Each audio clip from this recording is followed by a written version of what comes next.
Street where the loyal runs do beat, and the lovely English people walked all over us. And every single night when they tell come home tight, he'd invite the neighbours out with this chorus. Come out, you black and tans, come out and fight me like a man. Show your wife how you won medals down in Flanders. Tell her how the IRA made you run like hell away from the green and lovely lace of Gillishandra.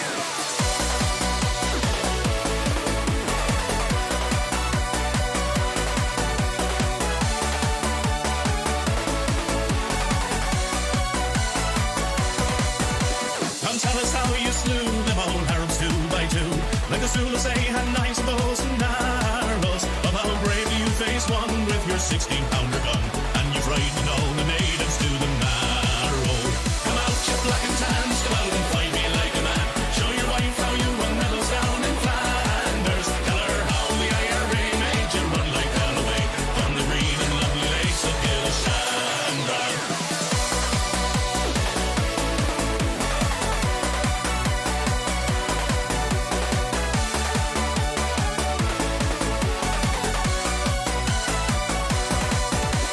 Let us hear you tell how you stand a brave Parnell and taught him well and truly persecuted.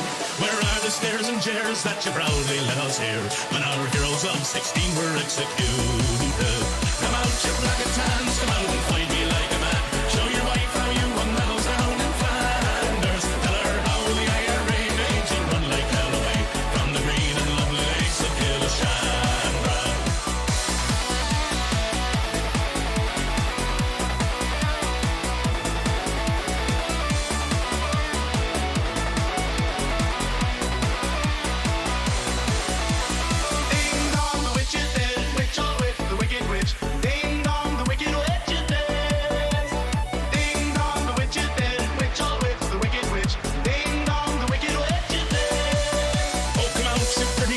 Come out and fight without your guns. Show your wife how you won medals up in Derry.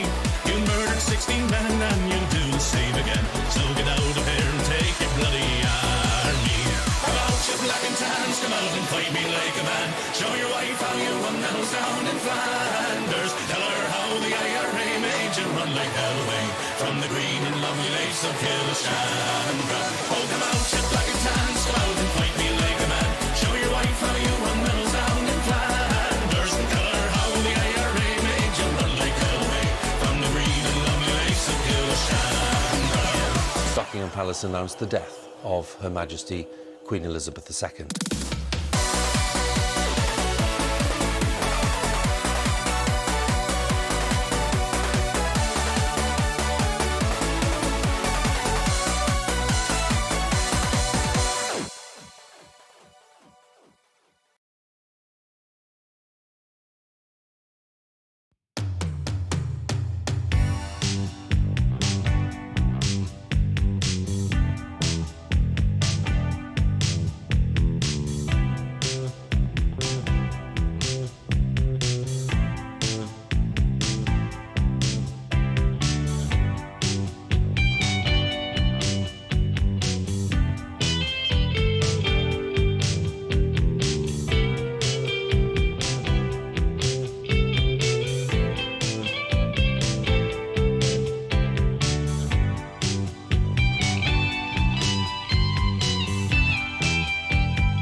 cared about.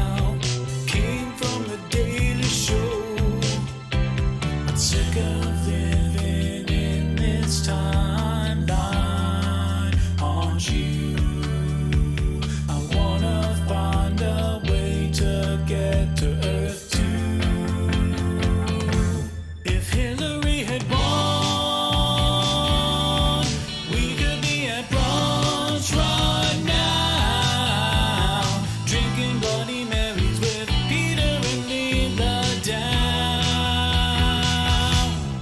We'd be having fun. We would really rule this town, eating Belgian waffles with Peter and Leela down.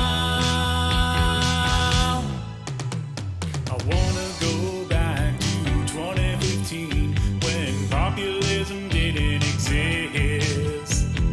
We were all ready to elect a queen. Nobody needed more than this. But something happened along the way. Was it Russians who intervened? Now I can't go to DC anymore. It's like I'm living in a really bad dream. Sick of living in this timeline, aren't you? I wanna find a way to get to Earth too. If Hillary had won, we could be at brunch right now, drinking Bloody Marys with Peter and Leela down. We'd be having fun. We would really rule this town, eating Belgian waffles with Peter and Leela down. Okay. Sorry, I was a little bit late. I went a little bit longer than the, the timer. Just because I was stirring my tea before starting the stream. I was sat here quite content,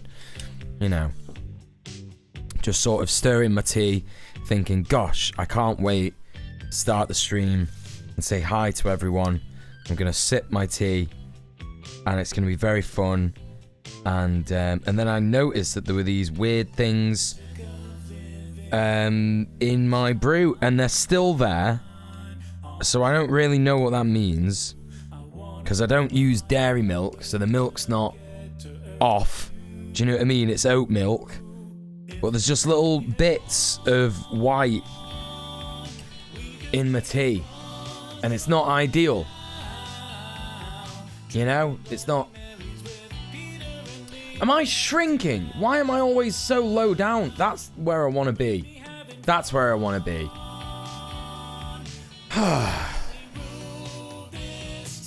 It's not lime scale. It's not that.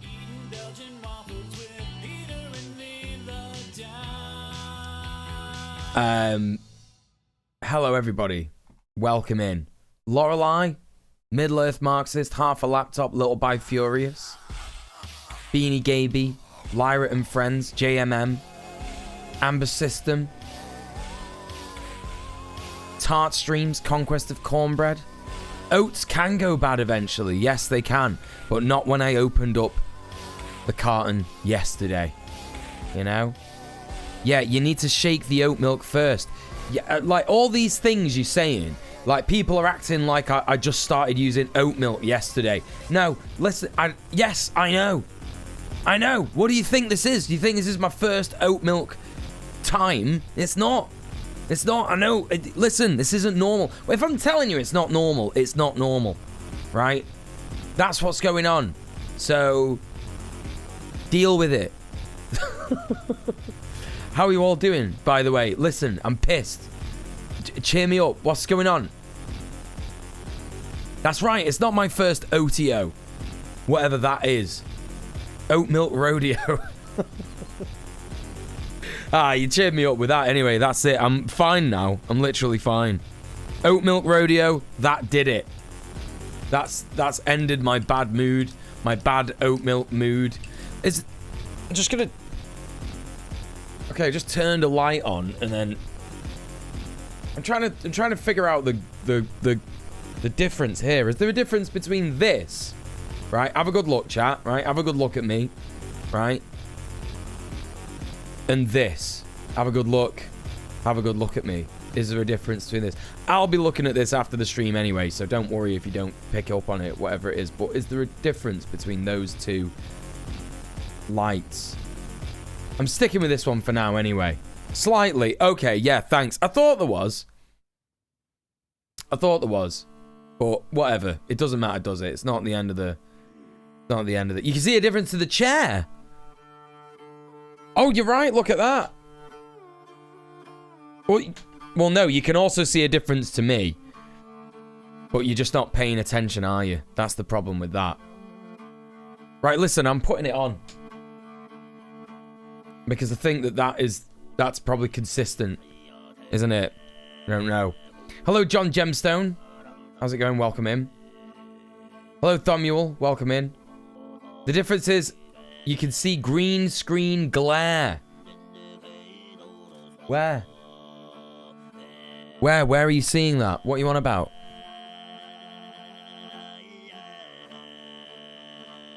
Oh, I see. He's bullying me now. Listen, shut up. Have a shout out. Lyra's dead good. I'm not really bullying them. Because they're a great streamer and they deserve all your love. On the back of my head. Oh, this? I mean, I guess it's less there when I do this. Yeah. Okay. Thank you. Thank you for pointing that out. But I appreciate that. The chair. What about the chair? Green screen glare on the chair.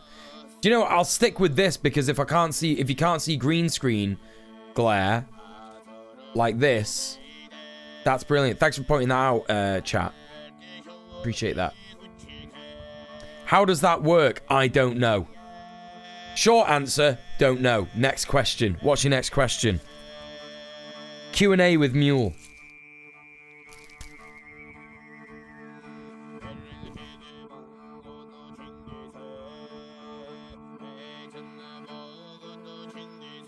You know, I asked chat how they're doing.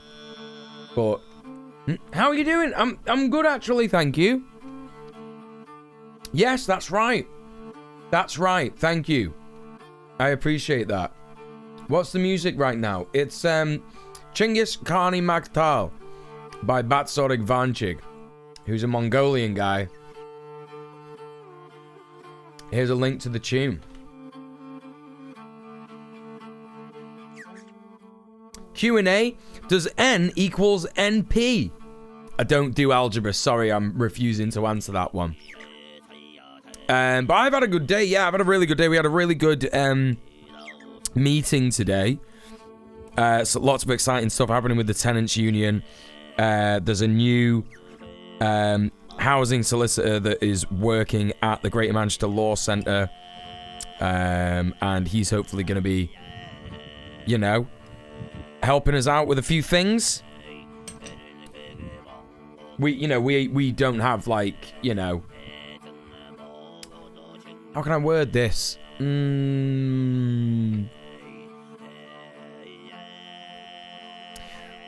We have a very close relationship with the law centre, but what they do is separate to what we do. But because we have a close relationship with them in terms of, like, building a coalition, we are, like, you know, we do help each other a lot. So there you go. That's the answer to that. It was very positive. It was very cool. I'm very excited about it. We're making some progress on some disputes. And I went to see my mum. And we had a little laugh. And had a cup of tea. I made her watch Nuke's Top 5. And she loved it. She loved it. So that's that. That's the end of that. That's not algebra. It's computation theory. And that's way worse. Yes, I agree. Hello, Goblin Hugger. How's it going? Good to see you. Pissed off some Twitter transphobes. That's always a good time. Well done. Proud of you for that. Good shit. Listen, there's another great streamer that you should check out in the chat. They're called Goblin Hugger, and you should go and show them some love because they're lovely. That's right. It's DJ Mum. Yeah. I was a coward today and I didn't start a fight with a Porsche driving bigot shouting at some poor woman. I think that that's fine. And I think coward being a pejorative is a bastardization of, what some people have to do in order to survive. If you think about it this way, if there's every chance that if you had got into a fight with that person, you could have got chinned and you could have died. And it might have made it worse for the woman as well. You know? So there's always that to consider. I don't think being a coward in that regard was a bad idea. You know, like, people will ask me sometimes, because, I do Muay Thai and stuff, and that's one of the most, like, violent sports that there is. They'll be like, what should I do in a fight? What should I do if someone starts on me in the street?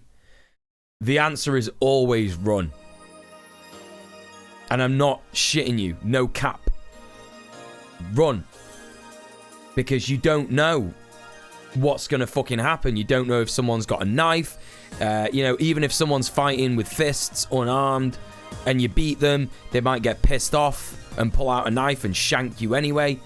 You know, someone might have a gun. If you're in a place with where guns are common. All that shit. And,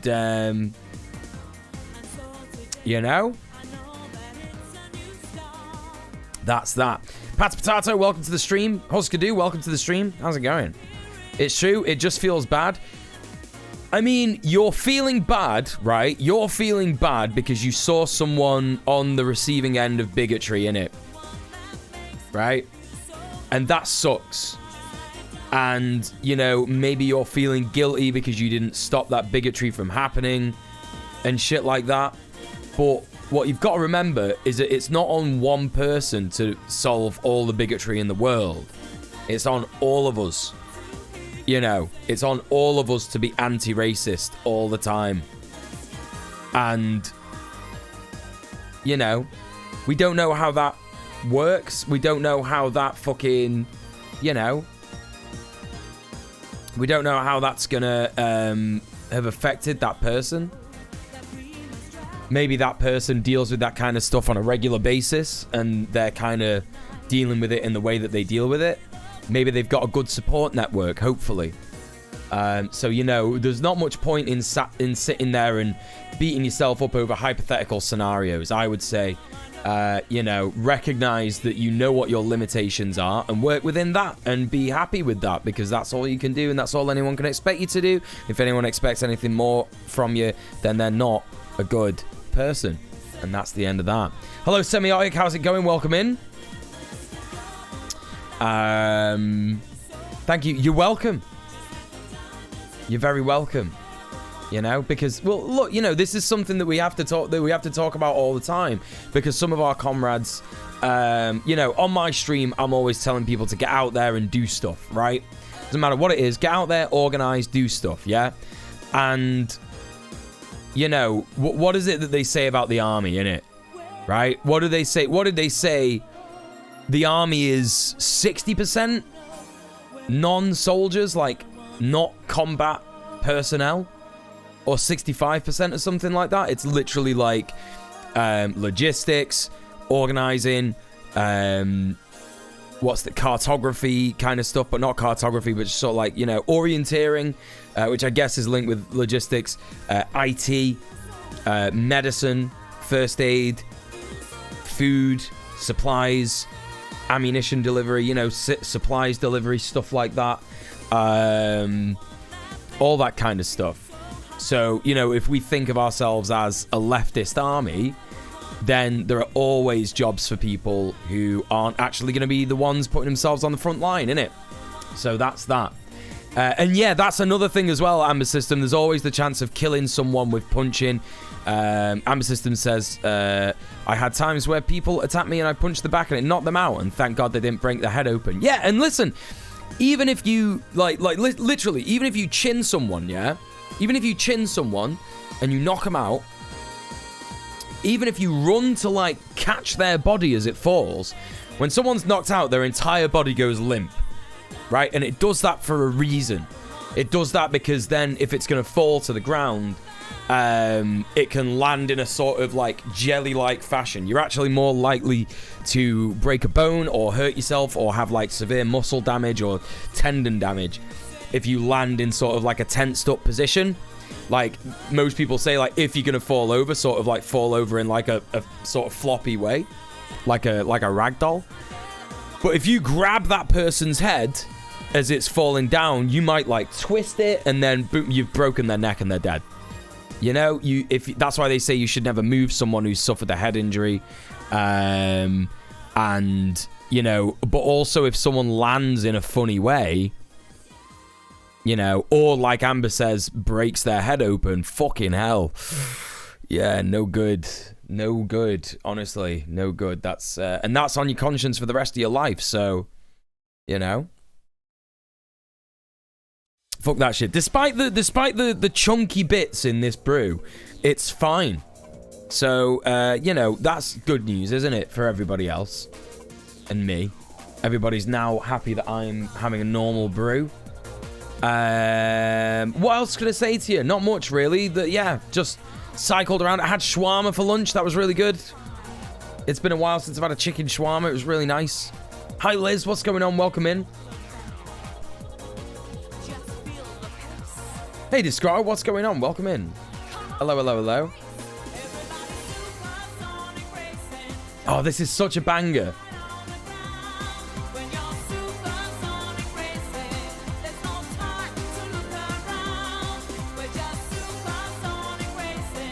Oh my god. I love it so much. Hang on, can I make this happen?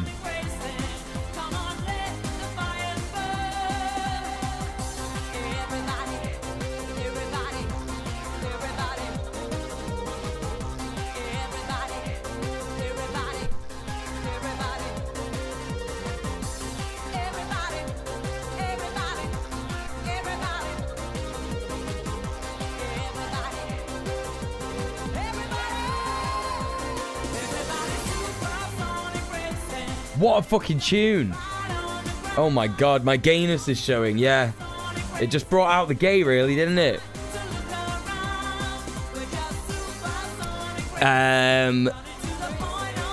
Breaking, djmuel likes chunky bits. I do like that, yeah. A big part of learning to fight is gaining a desire for de-escalation. I agree. Hey, Bass Junkie, how's it going? Welcome in. Hello, hello, hello, hello. Right, listen, should we get cracking? Listen, I've started late anyway, and I've already just been talking shit for 20 minutes. So, love a pita full of tasty stuff. Yeah, it's always the best. It's always good. Get that hummus in there as well. Here, listen. We're picking up where we left off last night. That's what we're doing. We are going to be watching Positive Leftist News. You know the score with this chat. When it's one of our comrades doing awesome stuff. Share, like, watch the video alongside the stream to give him the watch time in a muted tab. Please, please, please go and support Mexi and PLN, all the awesome comrades at PLN. If you're supporting PLN, you're also technically, by proxy, supporting me, because I hosted, and also Sophie as well, and lots of other cool comrades. Professor Flowers, God, loads of people, loads of awesome people have done, you know, hosting on Positive Leftist News. So it's really, really good. So make sure you go ahead and do that. It's now time. Oh, what's this, Jam? Semiotic says, this is from the Sonic R soundtrack. I believe this tune is just called Supersonic Racing. I think it's just called that. So go check that out. But in the meantime, we're picking up some Positive Leftist News. Get ready, everybody. It's time for that time. PogChamp.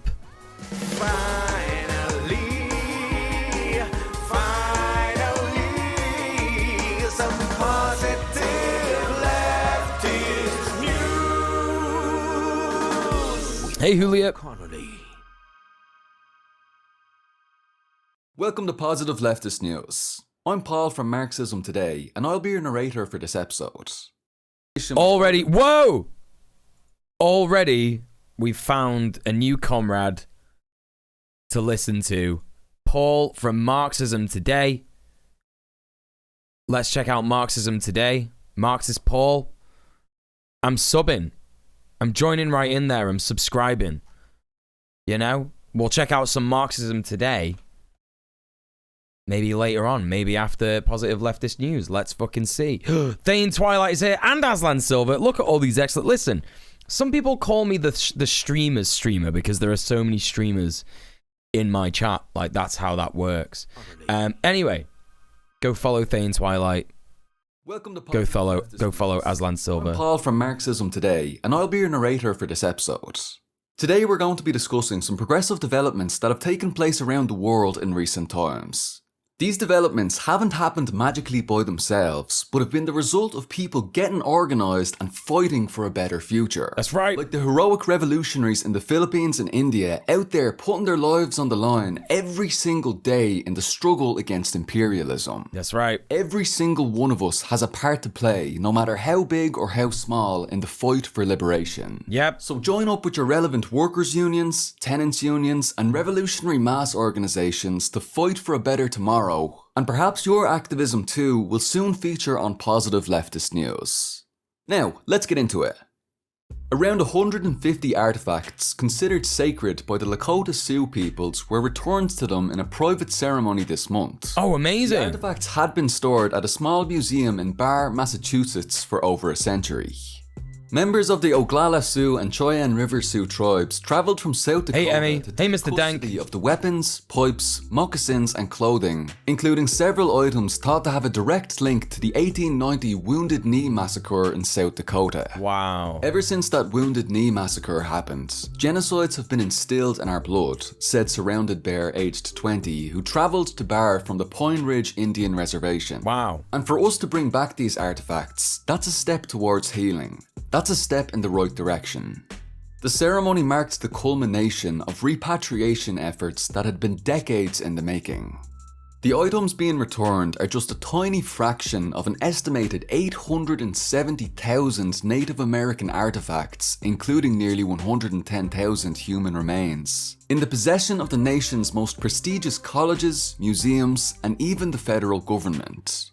They're supposed to be returned to the tribes under the 1990 Native American Graves Protection and Repatriation Act, but returns have been very slow due to the enormous amount of red tape surrounding the process. However, there is hope. Like, this is what pisses me off about this shit, you know what I mean? Like, what is the red tape? Is the red tape just racism? Is that what it is? Is it just like museums going like, no, we don't believe that this is racist actually, we're preserving their culture for them? You know? Shit like that. The Department of the Interior consulted with 71 tribes and Native Hawaiian organisations to draft proposed revisions to the Act to make it easier for Indigenous peoples to get proper repatriation and reburial of ancestors and cultural items.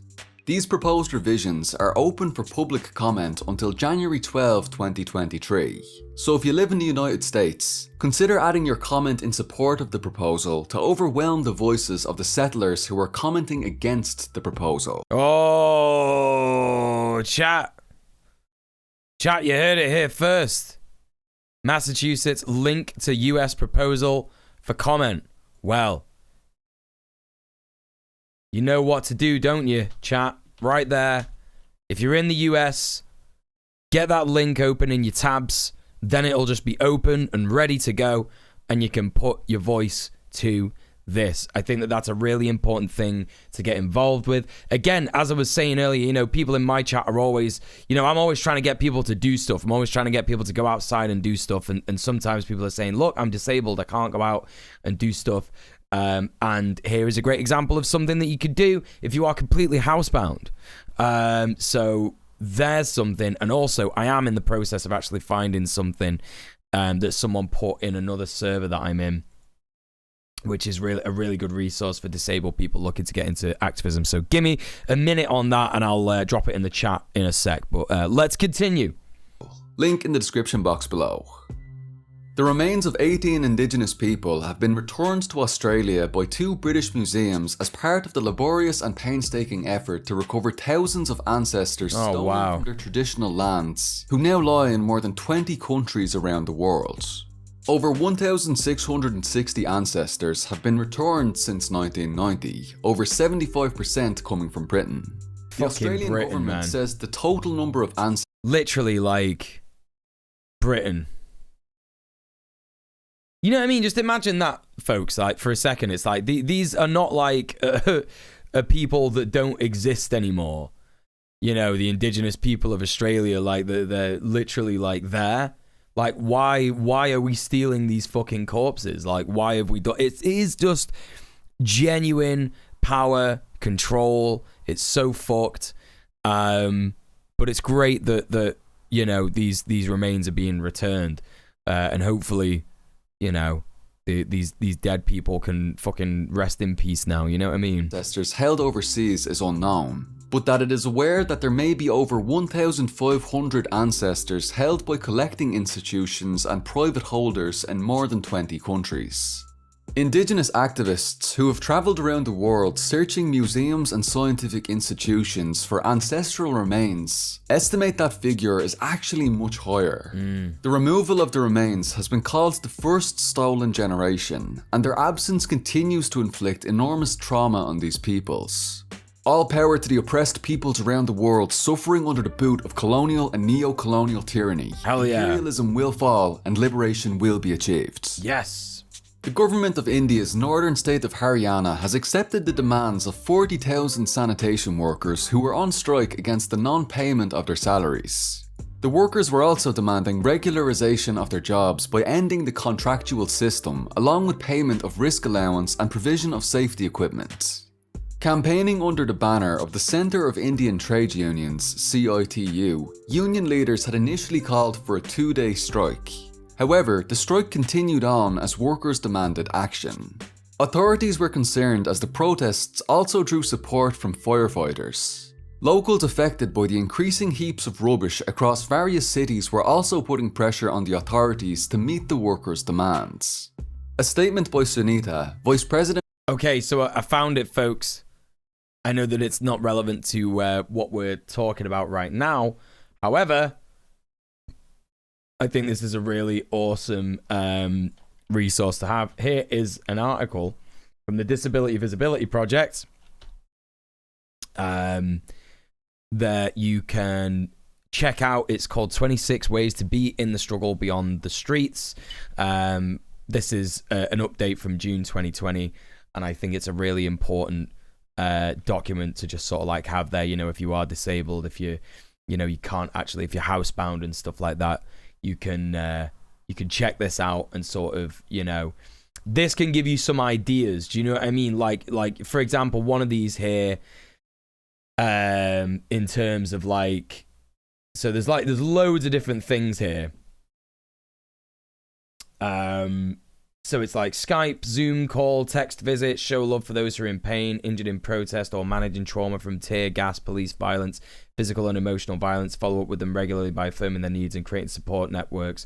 Remember that state violence impacts our spirit. And I think that you can get like really creative with that. Just with that in mind, in terms of like, okay, so what you can do if you have the time to do it, if you've got the ability to do it, then, you know, you can literally just like be a support worker. You could volunteer to be like an independent support worker, and you could probably even start your own organization off the back of that and train other people how to do it. And then before you know it, you've created an entire support network for people who are struggling in various ways, suffering in various ways. So there's shit like that, and I think this is a really good. I was skimming through this when it got posted in the Discord that I'm in, that I found this in, and yeah, it's really good. So check that out. I'm gonna add that to a command. Yeah, but yeah, I just thought I'd drop that in so people can see it. Also, hello Blumhouse, welcome in. Of Safi Karamcharis, Sanitation Workers Union in Gohana, said, "The state authorities should provide equal wages for equal work and provide us with regular jobs, or we will start dumping garbage in front of houses."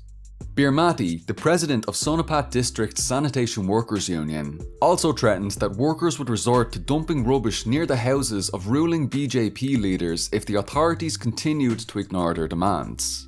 The power of this well-organised essential worker strike has proven undeniable as the workers' demands were met after 11 days of protests. Up the workers, up the Naxals, and here's to a red India in our lifetimes. Hell yeah! On November 7th, the Canadian Union of Public Employees, or CUPE... Right, Describe. Yeah, well, that's why I put it there, you know, because I know that, like, here's the thing about trying to radicalize people on Twitch, right? Not radicalize people, because most people are already radicalized. Like, that's why they're watching, you know, streams like mine, I guess. But, like, here's the issue with trying to get people to go out and do stuff on Twitch is that, you know, the majority of people who watch Twitch are not really people who, like, just, you know, like to go outside or are outside, you know, just people, right? Or they are housebound. And that's why we need to be very aware of our disabled comrades, and we need to be very, like, you know, just sort of supportive in advising them what they can do as well, you know? So yeah, it's a really important thing to remember. I think a lot of people got to remember that. Enforcing the Conservative Government of Ontario to repeal Bill 28, which imposed a contract on the workers and bans them from walking off the job. It also used the Charter's notwithstanding clause, a seldom used legislative loophole to shield the legislation from legal challenges.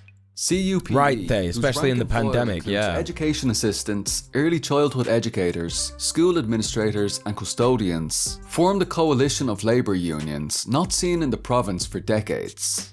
After threatening a general strike, which has only happened a few times in Canadian history, the Conservative government backed down. This demonstrates how the bourgeoisie fears the power of organised labour. It does. While this crucial battle was won, the war is far from over. CUPE workers still need to secure a fair contract with the state. But with their increased and enthusiastic level of organisation, the Conservative government is finding the union to be a force to be reckoned with.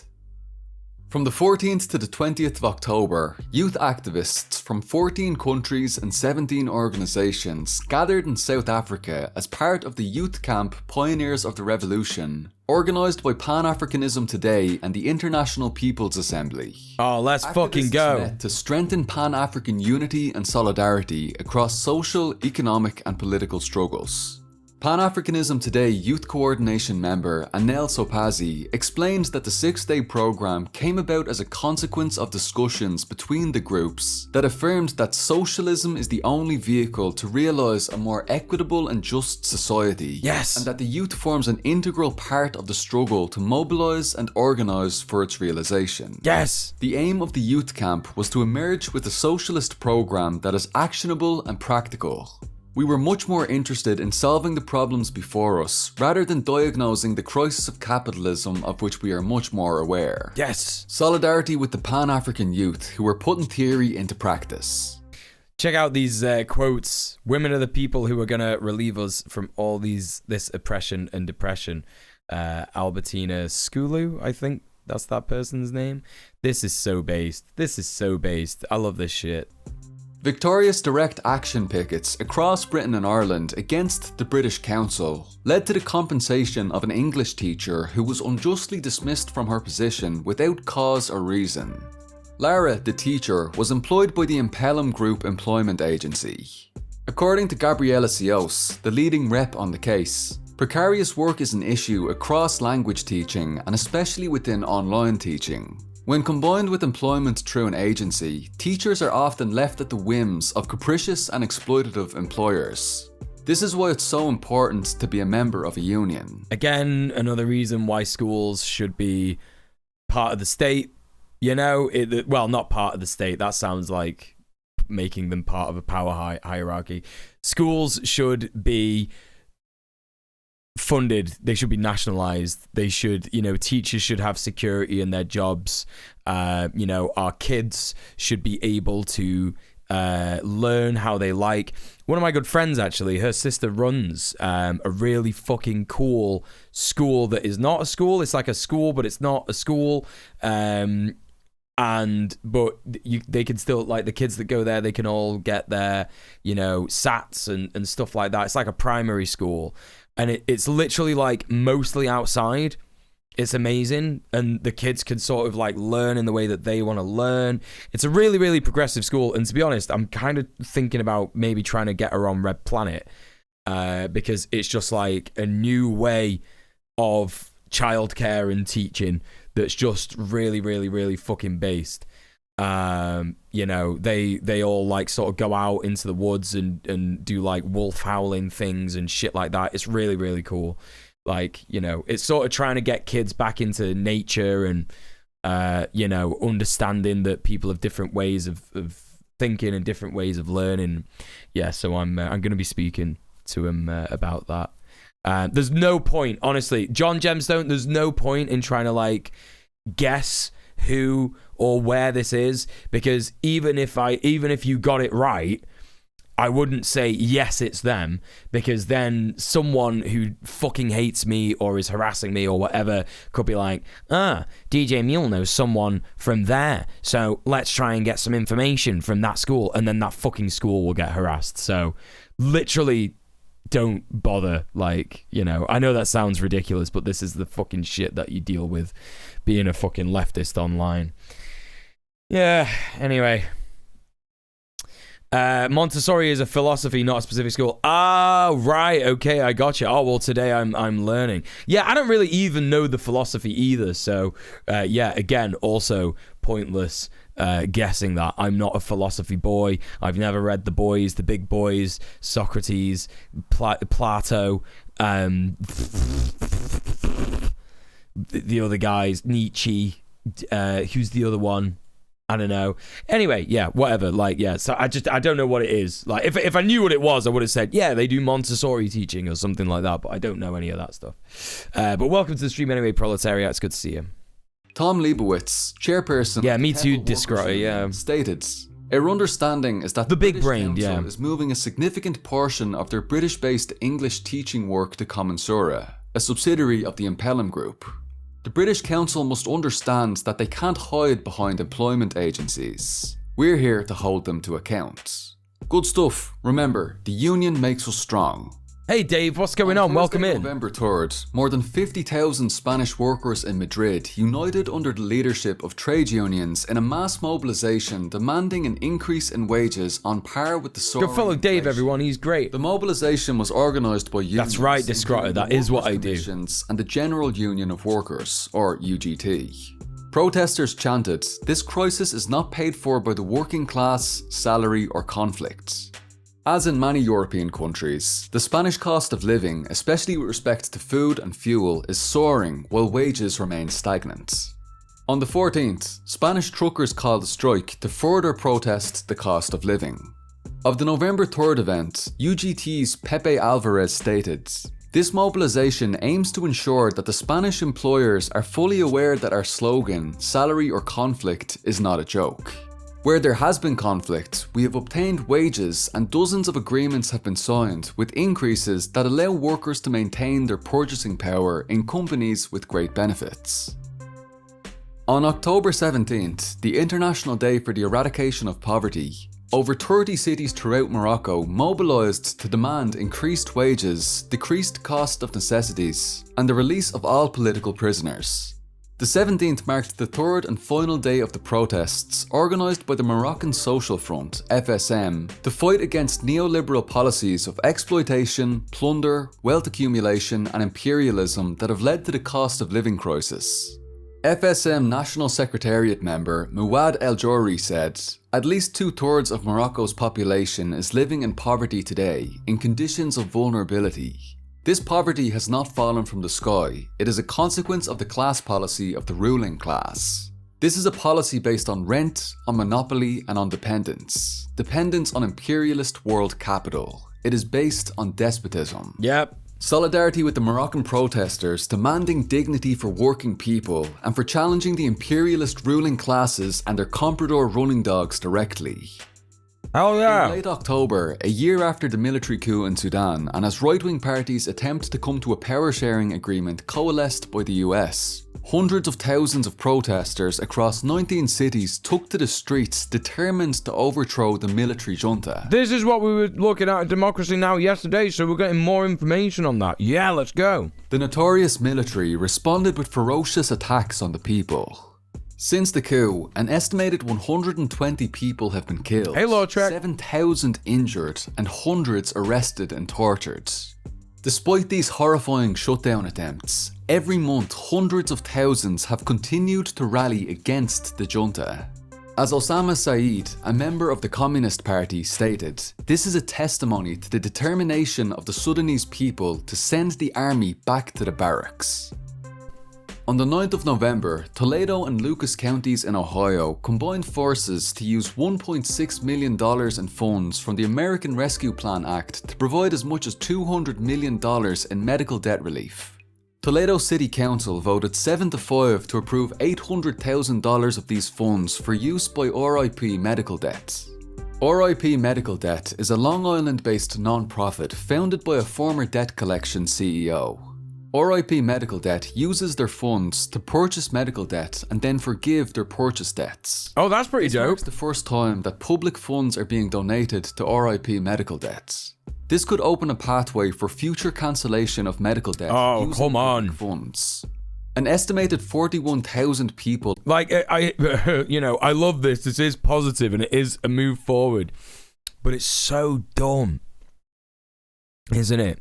Because when you think about it, right, it's like if people are in debt medically and now public funds are going to a debt collection, sort of like, not a debt collection, but like a debt forgiveness charity, why don't you just cut out the middleman and forgive medical debt? Like, you know what I mean? It's like, why instead of public funds going to the medical debt charity, just use public funds to fund medical care? It's like so stupid.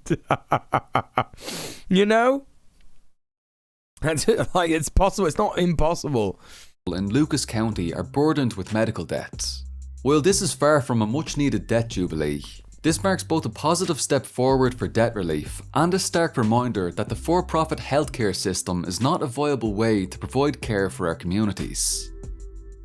In the largest US work stoppage of the year, thousands of academic workers at the University of California, UC, went on strike on November 14th over the university system's bargaining practices with their union, which is trying to secure higher wages. Some 48,000 teaching assistants, postdocs, researchers and graders on the front lines of teaching and research in California's prestigious public university system are seeking a minimum annual salary of $54,000, double what they make now, and increased childcare benefits. Let's They go. also accused the university of not bargaining in good faith with their union, the United Auto Workers, or UAW. The average UC system graduate student worker makes $24,000 annually, nearly $15,000 less than the average apartment in Santa Cruz costs per year. Damn. Some workers have to resort to things like selling blood plasma twice a week or commuting from hours away just to make ends meet. Fucking hell. As noted in an LA Times op-ed, some UC administrators receive $500,000 salaries. It's not so much a question of the system needing more money, but instead a matter of distributing that money more fairly. Yeah, fucking be right back, just selling my blood plasma so I can make ends meet. Fucking hell. For these reasons, it's really no surprise that the University of California strike is not just the largest work stoppage of the year, it's the largest academic strike in higher education in US history. There's currently no end in sight for the strike, but the strikers have vocal support from many professors as well as students, and are committed to seeing this through. Negotiations have been happening for over a year. UC has had ample time to do right by these workers, but they instead chose to act in bad faith, and now the workers are fighting back. Yeah. This will definitely be one for everyone to keep our eyes up. on. Best of luck to everyone involved in this. Yeah, Hopefully big next month's solidarity. PLN will be able to tell the tale of your victory. That's right. On the 3rd of November at the UN General Assembly, 185 countries voted almost unanimously to remove the genocidal 60-year embargo that has deprived the Cuban people of more than $1 trillion. And guess who voted against it, chat? So we got Ukraine and Brazil abstaining. And to be fair, Brazil probably abstained because they're going through a administration change right now, possibly. The reason that Ukraine abstained, I don't know. Probably because they've got a war on, like an extremely fucked war that, you know, is not going well or whatever. I don't know. But then lots of these countries that also voted to support it are also at war, so it's just a bit odd. Well, you'll see the mark for Israel in a bit. One who reads, you know, United States voted against it, obviously. Cuban solidarity activist and co-executive director of the People's Forum, Manolo de los Santos, tweeted, "No other resolution at the UN has this level of consensus." The US, of Israel voted against it. Because of course they did. course, voted against the resolution, having benefited from its war of attrition against Cuba since its progressive 1959 revolution successfully overthrew the US-backed puppet regime of Fulgencio Batista. At present, the blockade makes foreign trade and humanitarian aid with Cuba impossible. Cuban Foreign Minister Bruno Rodriguez stated, "More than 80%" Zelensky has said in the past he wants to model Ukraine after Israel, so I'm not surprised. So, so Zelensky wants to... Right, that's a statement. Zelensky wants to model Ukraine after Israel. So, in doing that, what he would then have to do is pick up the whole of Ukraine and put it in another country that's bigger than it and genocide the indigenous people of it. I mean, how would you do that? That's what I want to know. Also, hello, Alejandro and Enderpig and one who reads. It's good to see you. So, yeah, there you go. The Cuban population was born under the blockade. 3 decades have passed since this assembly began to demand every year the cessation of that policy, classified as an act of genocide and which has the effect of a permanent pandemic, of a constant hurricane, and is universally rejected. Additionally, hundreds of people across cities in Canada and North America have held demonstrations to demand an end to the blockade of Cuba. Claudia de la Cruz, co-executive director of the People's Forum. Yes, good point, Thomuel. Yes, sorry, that's a very good point. He wouldn't have to do it. A group of third parties would allow him to do it. Yes, that's how that would work, yeah. Summarised the matter aptly to a crowd of hundreds gathered in New York City to protest the blockade. "The US dares to say that Cuba should remain on the terrorist list," she said.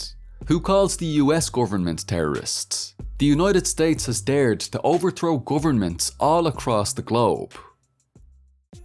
Thailand has legalised abortions up to the 20th week of pregnancy. Let's go! An extension of a law passed in February 2021 which allowed termination within 12 weeks. Previously, abortions had been illegal, with few exceptions for cases such as pregnancy from rape or deformities. Under this new regulation, up until the 12th week, people with wombs can arrange to have the procedure carried out by a medical facility.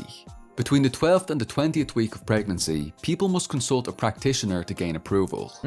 Deputy Government Better than nothing, I guess. Trazely Trazer Anacol said the regulations call for people with wombs seeking abortion to be treated with openness, kindness, non-judgment, and to allow decisions on whether or not to have abortions to be made without bias, force, and with respect for privacy. Thailand's getting pretty based at the minute. Like, they decriminalized weed recently. They had like a big pro-LGBTQIA plus bill go through. They passed that. And then also this is happening. Like, it's getting pretty based out in Thailand, not gonna lie.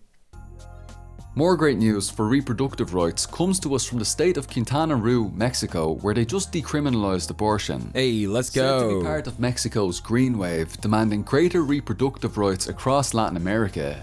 This decision comes roughly a year after Mexico's Supreme Court declared penalizing abortion unconstitutional.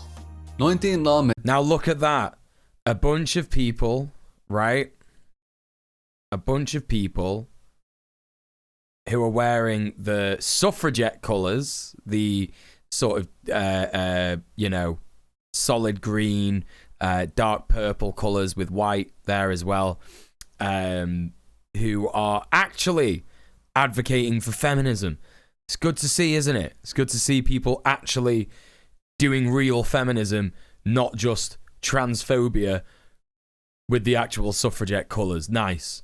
Makers voted in favour, with 3 against, approving a change in law that... But they seem to be like mostly wearing green. I don't know. I seen a couple of them wearing purple, and I thought it was in reference of that, but I think they're mostly wearing green anyway. But yeah, I imagine it's a bit of a nod to that. Up to 12 weeks and remove a requirement for rape victims to report their abuser to access abortion.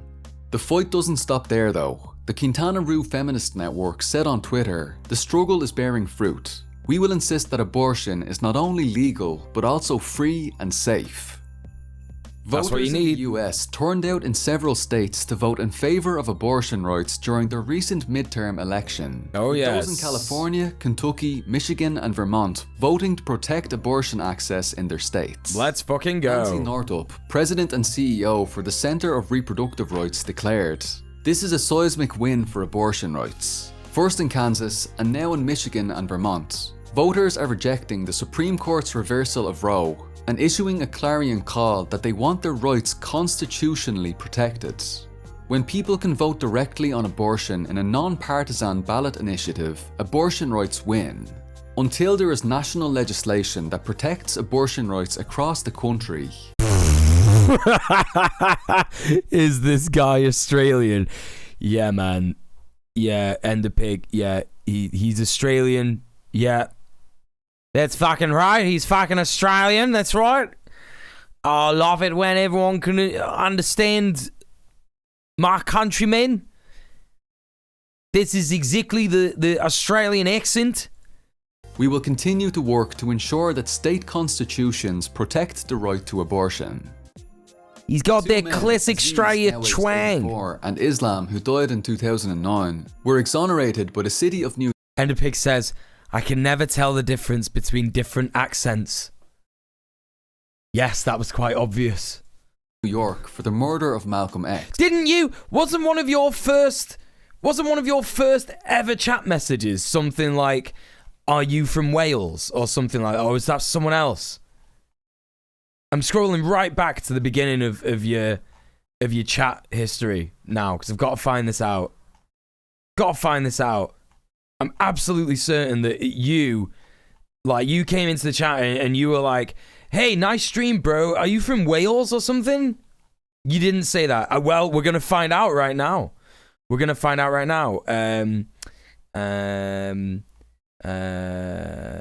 Okay, no. All right, no. All right, yeah, that's fine.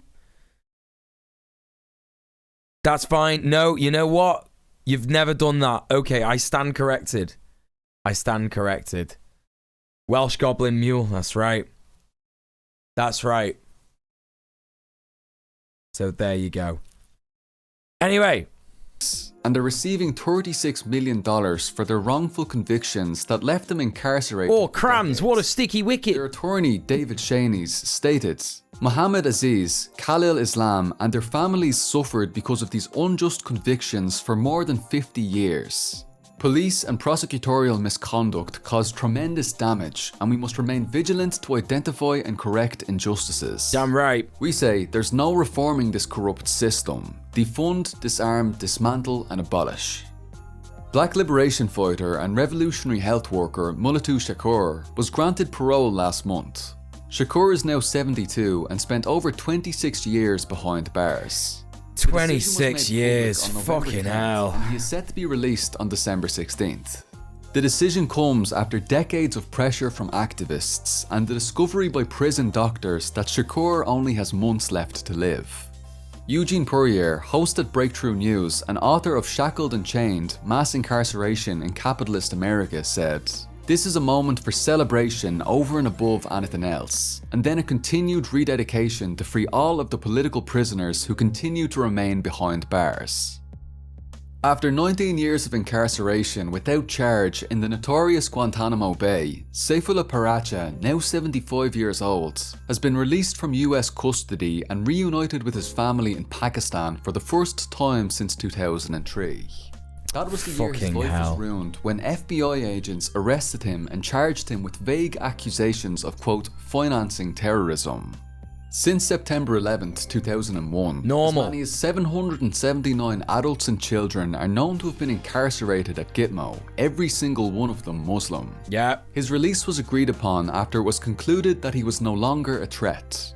No explanation has been given as to why it took so long for him to be released.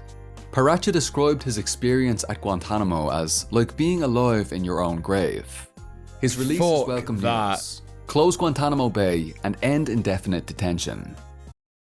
Wasn't this the guy that sort of figured out that Ron DeSantis was one of the guys who was torturing him?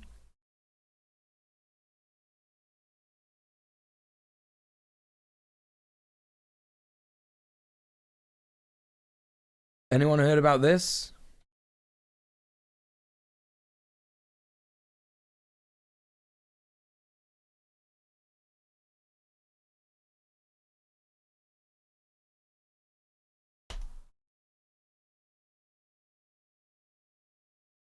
Right here. It's right here. Governor Ron DeSantis oversaw torturing Guantanamo as a military lawyer. He didn't actually do the torturing, but he was a military lawyer, apparently. New interview with former Guantanamo detainee Mansour Adayfi. Oh, so it's Mansour Adayfi. That's the guy. Reveals shocking details about DeSantis' post. It's one of these other people who's been recently released from Guantanamo. Florida Governor Ron DeSantis' political star is a political star on the rise, with many commentators who identify as the heir apparent to post-Trump GOP. Someone with such immense public persona, DeSantis has been curiously tight-lipped about his military past. A bombshell new report from journalist and Army veteran Mike Preisner on his podcast Eyes Left now reveals why. According to former Gitmo Bay detainee Mansour Adayfi, DeSantis oversaw torture in Guantanamo, greenlighting everything from beatings to forced feedings of hunger-striking detainees. After a stint in Gitmo, DeSantis was deployed to Fallujah to act as the U.S. military's human rights lawyer during the Second Gulf War. Mike Preisner joins TRNN editor-in-chief Maximilian Alvarez to discuss his reporting. You can read more of this in the chat if you like. Yeah, normal DeSantis behavior. Normal DeSantis behavior. Yeah, Floridians everywhere face palming right now. Yeah, that's right, Husker. Yeah, you got it. Yeah, you got it. It's a different guy. Yeah, different guy. That's right, one who reads. Georgia State Parks and Historic Sites have partnered with the Amy Copeland Foundation to provide free high-mobility wheelchairs at 10 state parks, historic sites, This and is a wildlife sick! centre. The all-terrain chairs will offer those with mobility impairments the ability to hit the trails and navigate through shit, mud, this water, rocks sand, so and snow. hard. The chairs are provided free of charge to visitors who qualify, including those with cerebral palsy, muscular dystrophy, spinal cord injuries, and lower limb amputations. Advanced reservations are required, chair users must get certified, and users must have a buddy with them at all times. So there are some steps to go through to take advantage of this offering, but fortunately the whole process is free. It'll be good to see more options like this being offered going forward in more places so that we can see all of our comrades out on the trails. Yeah, this is great. Thousands of people Fucking recently badass. rallied in the streets to celebrate the victory of Luiz Inácio Lula da Silva of the Workers' Party of Brazil, PT, who defeated the fascist Jair Bolsonaro in one of the most significant elections in the country's history. Lula received almost 50.9% of the votes, with Bolsonaro receiving 49.1%. Lula Hey, is Vaughn, set to what's be in going on? office from 2023 to 2027. This victory is especially important given that just a few years ago, Lula was jailed on false corruption charges whipped up by reactionaries. Despite principled criticisms that must be levelled against Lula's opportunism and the thousands of troops that he sent to Haiti in service of US imperialism's CIA-backed coup in 2004, This recent electoral victory remains an important win over the forces of far-right extremism, which will hopefully facilitate the development of greater solidarity among progressives in Latin America. Let's fucking US go. Imperialism in the region more broadly. Yeah, that's In right. his address to COP27, Venezuelan President Nicolas Maduro condemned capitalism and its logic of overproduction and exploitation as responsible for the environmental crisis. He called for urgent climate financing, the preservation of the Amazon rainforest and the indigenous people who are its primary protectors, and highlighted how the hardest hit by the climate crisis are overwhelmingly the poorest and least responsible for it. In a positive step forward, Wait, JMM, are you on about Alexander Bramham in the chat? he also announced that he will seek a South American summit in defense of the Amazon with Colombian President Gustavo Petro and Brazilian President-elect Lula da Silva. Oh, no kidding, no kidding, no kidding. Okay, I need to see this right now. I'm sorry, I'm just pausing this right now because this is also positive leftist news for Mancunians. But bad leftist news for Bathanians, however you call it. So Alexander Bramham, what on Twitter? I imagine is it Twitter?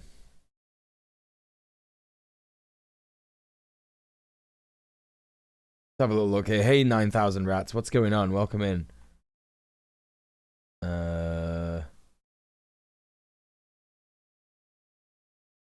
God, he's just like such a waste of time, honestly. Join us tomorrow, Wednesday the 6th from 10 a.m. outside. What is this? What is he talking about here? He's wanting to protest what? 10 a.m. outside Manchester McDonald Hotel. UK culture shifts gender identity HR platform. What? Turf protest tomorrow, 10 a.m. Manchester McDonald Hotel. Oh, he's desperate. He's desperate to get attention on this, but no one is asked, bro. Literally no one is bothered. Like, he's such a cringe lord, honestly. Like, where have you found that he's gonna move to what is this now? Where have you seen that he's gonna move to Bath? Let's have a little look.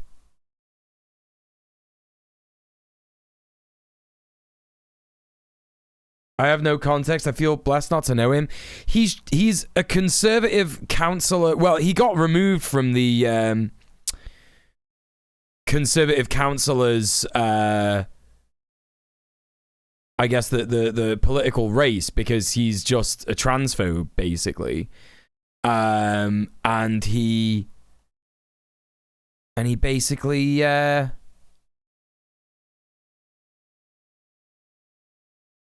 he basically tried to counter-protest a bunch of trans rights protest. But it didn't really go that well, and he got fucking, you know, sent out. This guy posts through it. The boyfriend pic. Sorry, give me a sec. Let me get back to that. This one. Brad proposed to me. I said yes. We are to elope and rebuild our lives together as civil partners. No ring, no glamour, no honeymoon. Love this man with all my life. Cannot abide the distance. Goodbye, Manchester. Hello, Bath. Is this the guy that walked into the bollard, by the way? No. The guy on the left is Alexander Bramham. That's who we're talking about. But I think the guy on the right. I think the guy on the right is the guy who walked balls first into the bollard. Hey, Gumbo Master. Hey, Momero as well. What's going on? Welcome in. What was the chant that he tried to do? He was like, women's rights, not trans rights. And like, he walked into a bollard as he said, like, women's rights. He went like, women's rights. Or something like that. It was so funny. I really want to see that again. Like, can we like find that? Is there a way that we can like find that?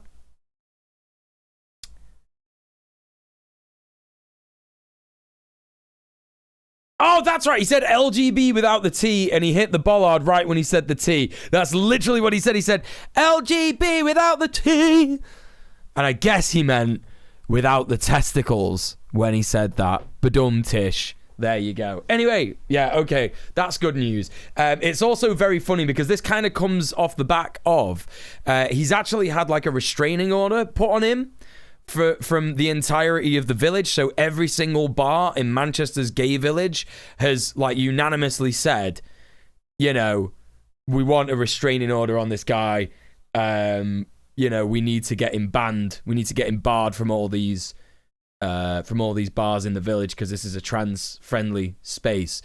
And yeah, there was literally, and he was saying like, I'm just gonna go to Eagle, and Eagle is like a leather dad club, which is notorious for like, basically, you know, being trans-friendly. It literally like lets trans people, trans women, trans men in. You know what I mean? It's specifically like very radical, very accepting. Like, it's just absurd that he would be like, I'll just go into Eagle still. And the guy from Eagle, the owner, was like, don't worry, he's barred. So yeah, I mean, it makes sense, right? Do you know what I mean? It's like, it's gonna be fucking. That's obviously why he's moving to Bath as well, you know? Yeah, some people have restraining orders from one person. He's like multiple, yeah. Speedrunning getting excluded from every gay bar on the British Isles. Oh, yeah, absolutely. Yeah. It's just so ridiculous, you know? Moving to Bath to be able to buy a pint. Yeah, I think the Eagle in Manchester is named after the one in Portland, Oregon. One who reads, yeah. I think there's also one in New York or something. I think it's sort of like a bit of a trend calling bars the Eagle, Leather Dad Bar. Anyway. Thinking you can shit on part of the community and still get let in. I know, it's this is what people don't understand. Like, they think, like, this is the ridiculous thing, right? This is how you know that the TERF argument falls flat, right? When they say the majority of gay people, lesbians, bisexual people, you know, don't like trans people. Well, there are literally no gay bars that don't let trans people in. Like, there are 0 gay bars that I know of, in Manchester anyway, that don't let trans people in. Like, it doesn't exist. So that's how you know straight away. Because if they did disagree with trans people existing, they wouldn't let them in, would they? You know, so that's the end of that. It's just such a nonsense argument. Like, if you know, like, that's why these people, it's so obvious that these people aren't in the queer community. Because if they were, they would know that that's not true, you know? Or has postponed their decision to invest in a new oil field, Wisting, in Norway's far north. Although they cite concerns over costs, the environmental movement in Norway has been very active in recent months protesting the proposed oil fields, which would have been the northernmost field in the world and placed very close to Arctic sea ice and vulnerable wildlife and ecosystems. Protesters are therefore hailing this as a victory. Right, Discrotta, yeah. On November 10th, climate activists in the United States and Europe staged direct actions at private airports, effectively shutting them down by blocking runways and entrances.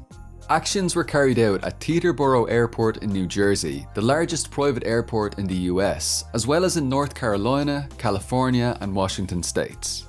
Schiphol Airport, the largest source of carbon dioxide emissions in the Netherlands, was also shut down. Activists in 10 other countries Boothby, welcome in. the coordinated action. The airport shutdowns highlighted the immense environmental toll of private aviation and immediately preceded an Oxfam study which found that billionaires emit 1 million times more greenhouse gases than the average person. Private jets are estimated to cause... Oh, I remember seeing... Did we watch this on stream where all these, like, people in the Netherlands were just, like, cycling around evading cops and shit? And they were just like cycling around on the runway and no planes could take off. Like, that was fucking well good. That was fucking brilliant. 5 to 14 times as much pollution as commercial planes per passenger. A private airport is a private airport for private planes, isn't it? That's what that is. Yeah, most Dutch protest. Yeah, it was really fucking good. Like, this one on here's got like a loudspeaker on the front of their bike or some shit. And 50 times more than train travel. A spokesperson for Scientist Rebellion, a group of scientists who have turned to climate activism, said that at least 16 scientists in the US and a total of 81 worldwide had taken part in the airport shutdowns. Though arrests were made, the scientists and activists have vowed to continue the fight against the obscene private jet industry.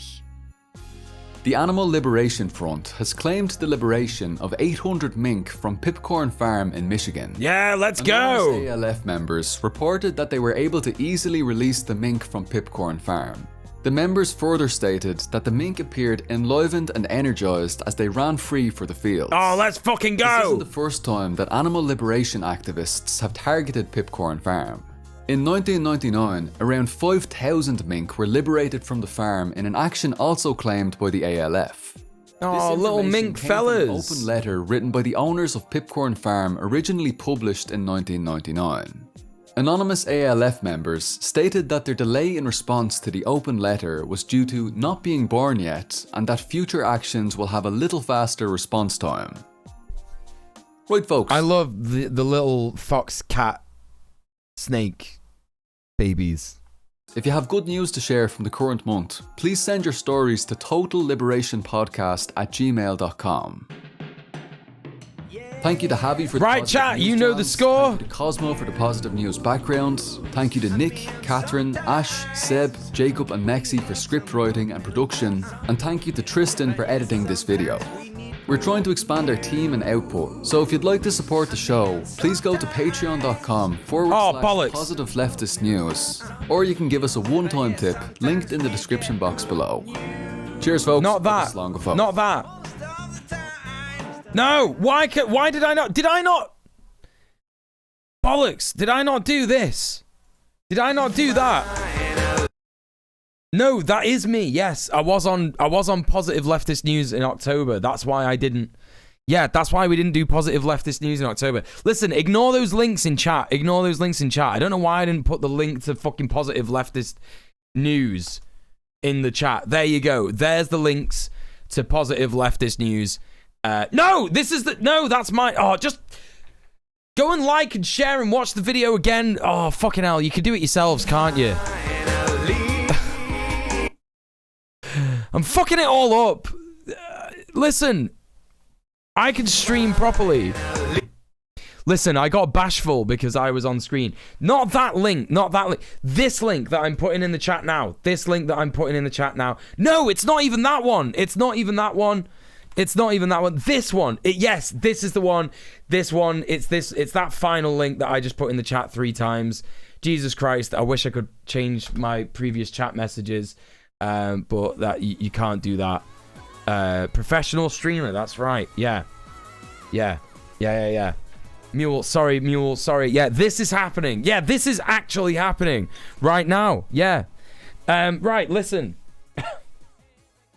Chat, you know what's annoying about that, right? Do you know what's annoying about that? Is that I had everything ready to go in my head just then, right? You know what I was going to do? I was going to put the link in the chat and say, right, chat, you know what to do. Like the video, subscribe to Positive Leftist News, and comment, and also watch the video again in your free time, etc. Right? I was going to say all of that, and then, because when that had happened, I would have literally gone, right, okay, !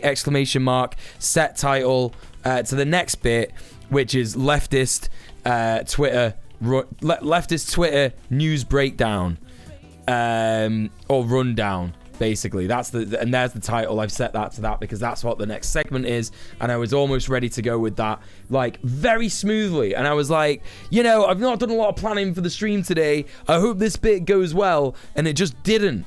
So fucking hell. But listen, because you've seen how much hard work that is, I would like to ask you to consider, if you are financially able, subbing off of Twitch. This is my job, believe it or not, even though I was incredibly bad at it just then. But hopefully you at least got a laugh out of it. And in that case, what I would ask you to consider is subbing off Twitch and paying me my bills for me. This is going well, isn't it? Listen, I asked you to use the... Whoa! John Gemstone subscribed at tier 1. thank you so much for the sub. You're now going to feel very annoyed with yourself for not having listened to what I'm about to say.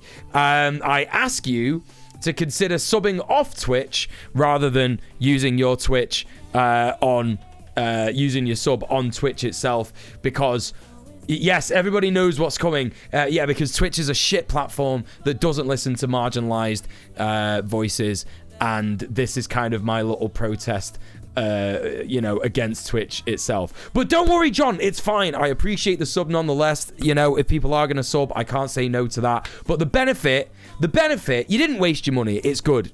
You've still paid me, and that's fine. But I'll tell you the benefits of subbing off Twitch, and that is that 100% of the money that you spend will go to me, yours truly, via my PayPal, and it also means that 50% of the money that doesn't actually go to Twitch, which is a platform that doesn't listen to the voices of marginalized people and doesn't act on their concerns in a timely manner. So there you go. Anyway, if you're not financially capable to support the stream, do not worry about that, because all I would ask you to do instead of that is basically just retweet the Go Live tweet.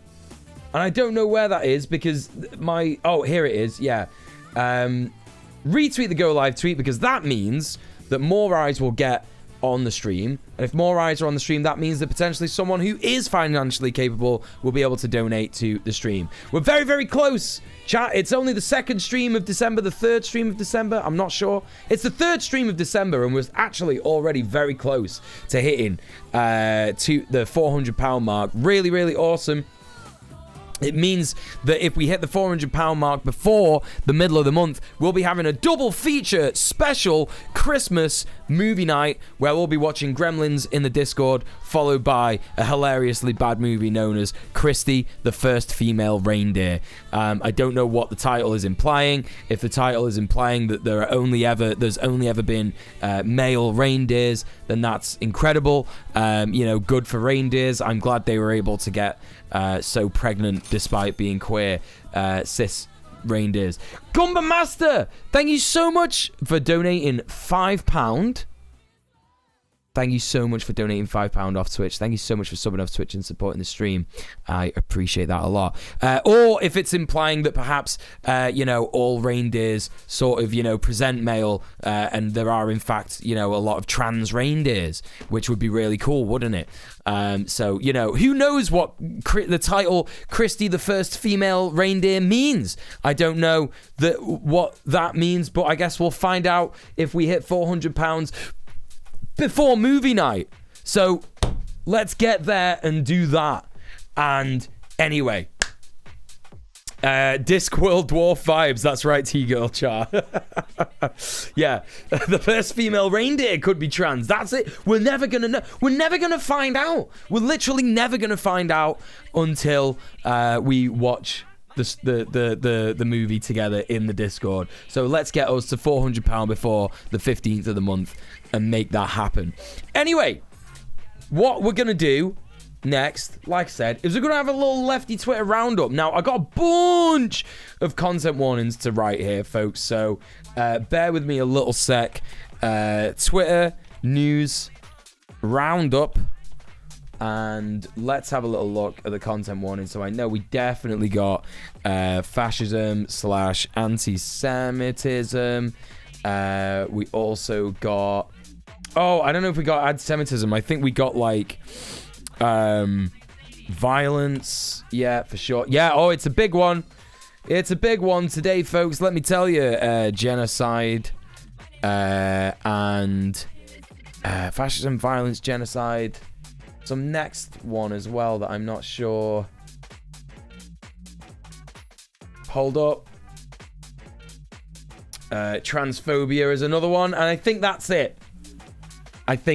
So, if any of these things... if any of these things are touching your note buttons in your brain today, that's a new one that I've come up with just then on the fly. That's another reason that you should subscribe off Twitch, because I'm very good at coming up with things on the fly. That's kind of what a live streamer needs to be able to do, isn't it? If any of those things are pushing the note button in your brain, then maybe it's time to tune out for maybe an hour or so. Maybe come back in an hour and we will reconvene then. But if you're good to go, then let's go. All right. It's time to take a look at some of this stuff. Time to take a look at some of this stuff. And we're going to start with...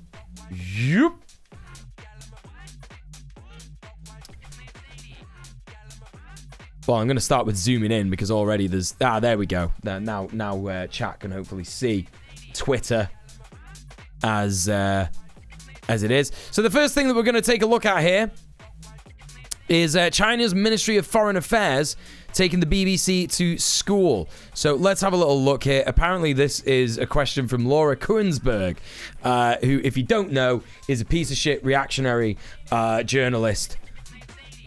I want to ask about the video you showed us earlier, which was about the BBC's relationship, as you described it, with Adrian Zenz. I was the producer who worked on all our reports on Xinjiang, which featured Adrian Zenz. I've never met the man who was in that video. I've never spoken to him. I've never exchanged an email with him. So I don't understand why it is that he's supposed to have some expertise or insight into our supposed relationship with Adrian Zenz. Secondly, I'd like to correct what you said about regulation in the BBC. The BBC is regulated. We have to abide by Ofcom regulations. As I'm sure you'll know, that's the body which recently withdrew CGTN's licence to broadcast in the UK. Okay, pause it. All right, you know, she's out here and she's literally being like, wait, what the fuck just happened? Why did that happen? I didn't even touch anything. Yo, what just happened? Yo, Twitter is falling apart, you know, peeps. Twitter is literally just falling apart. Okay, all right, whatever. Right, let's. And I want to ask about the video. Okay, so let's pause it. I'm pulling a Sam Seder. Pause it. Right. Okay, right. So what Kuensberg is trying to fucking say right here is she's trying to say the BBC is regulated by Ofcom, so you can't say that we're an unregulated news source that just posts whatever we want, right?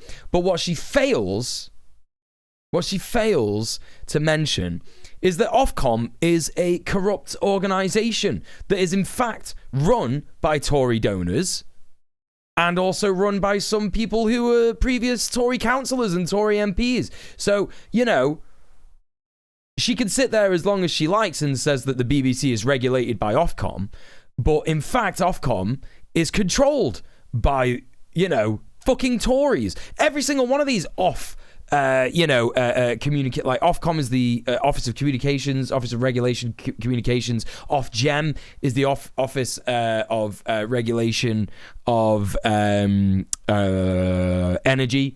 and stuff like that. And it's literally just like all of the positions of power within those organizations have been given to reactionary pieces of shit. You know, that's literally like, that's why the energy prices have gone up.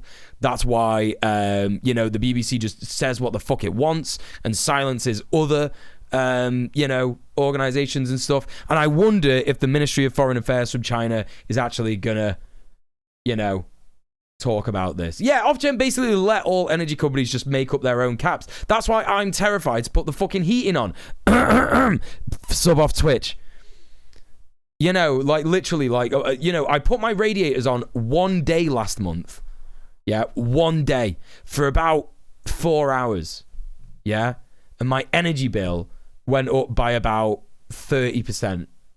Like, it was absurd. And that's with the 60%, the £60 that the government is giving to households on low income. It's nuts.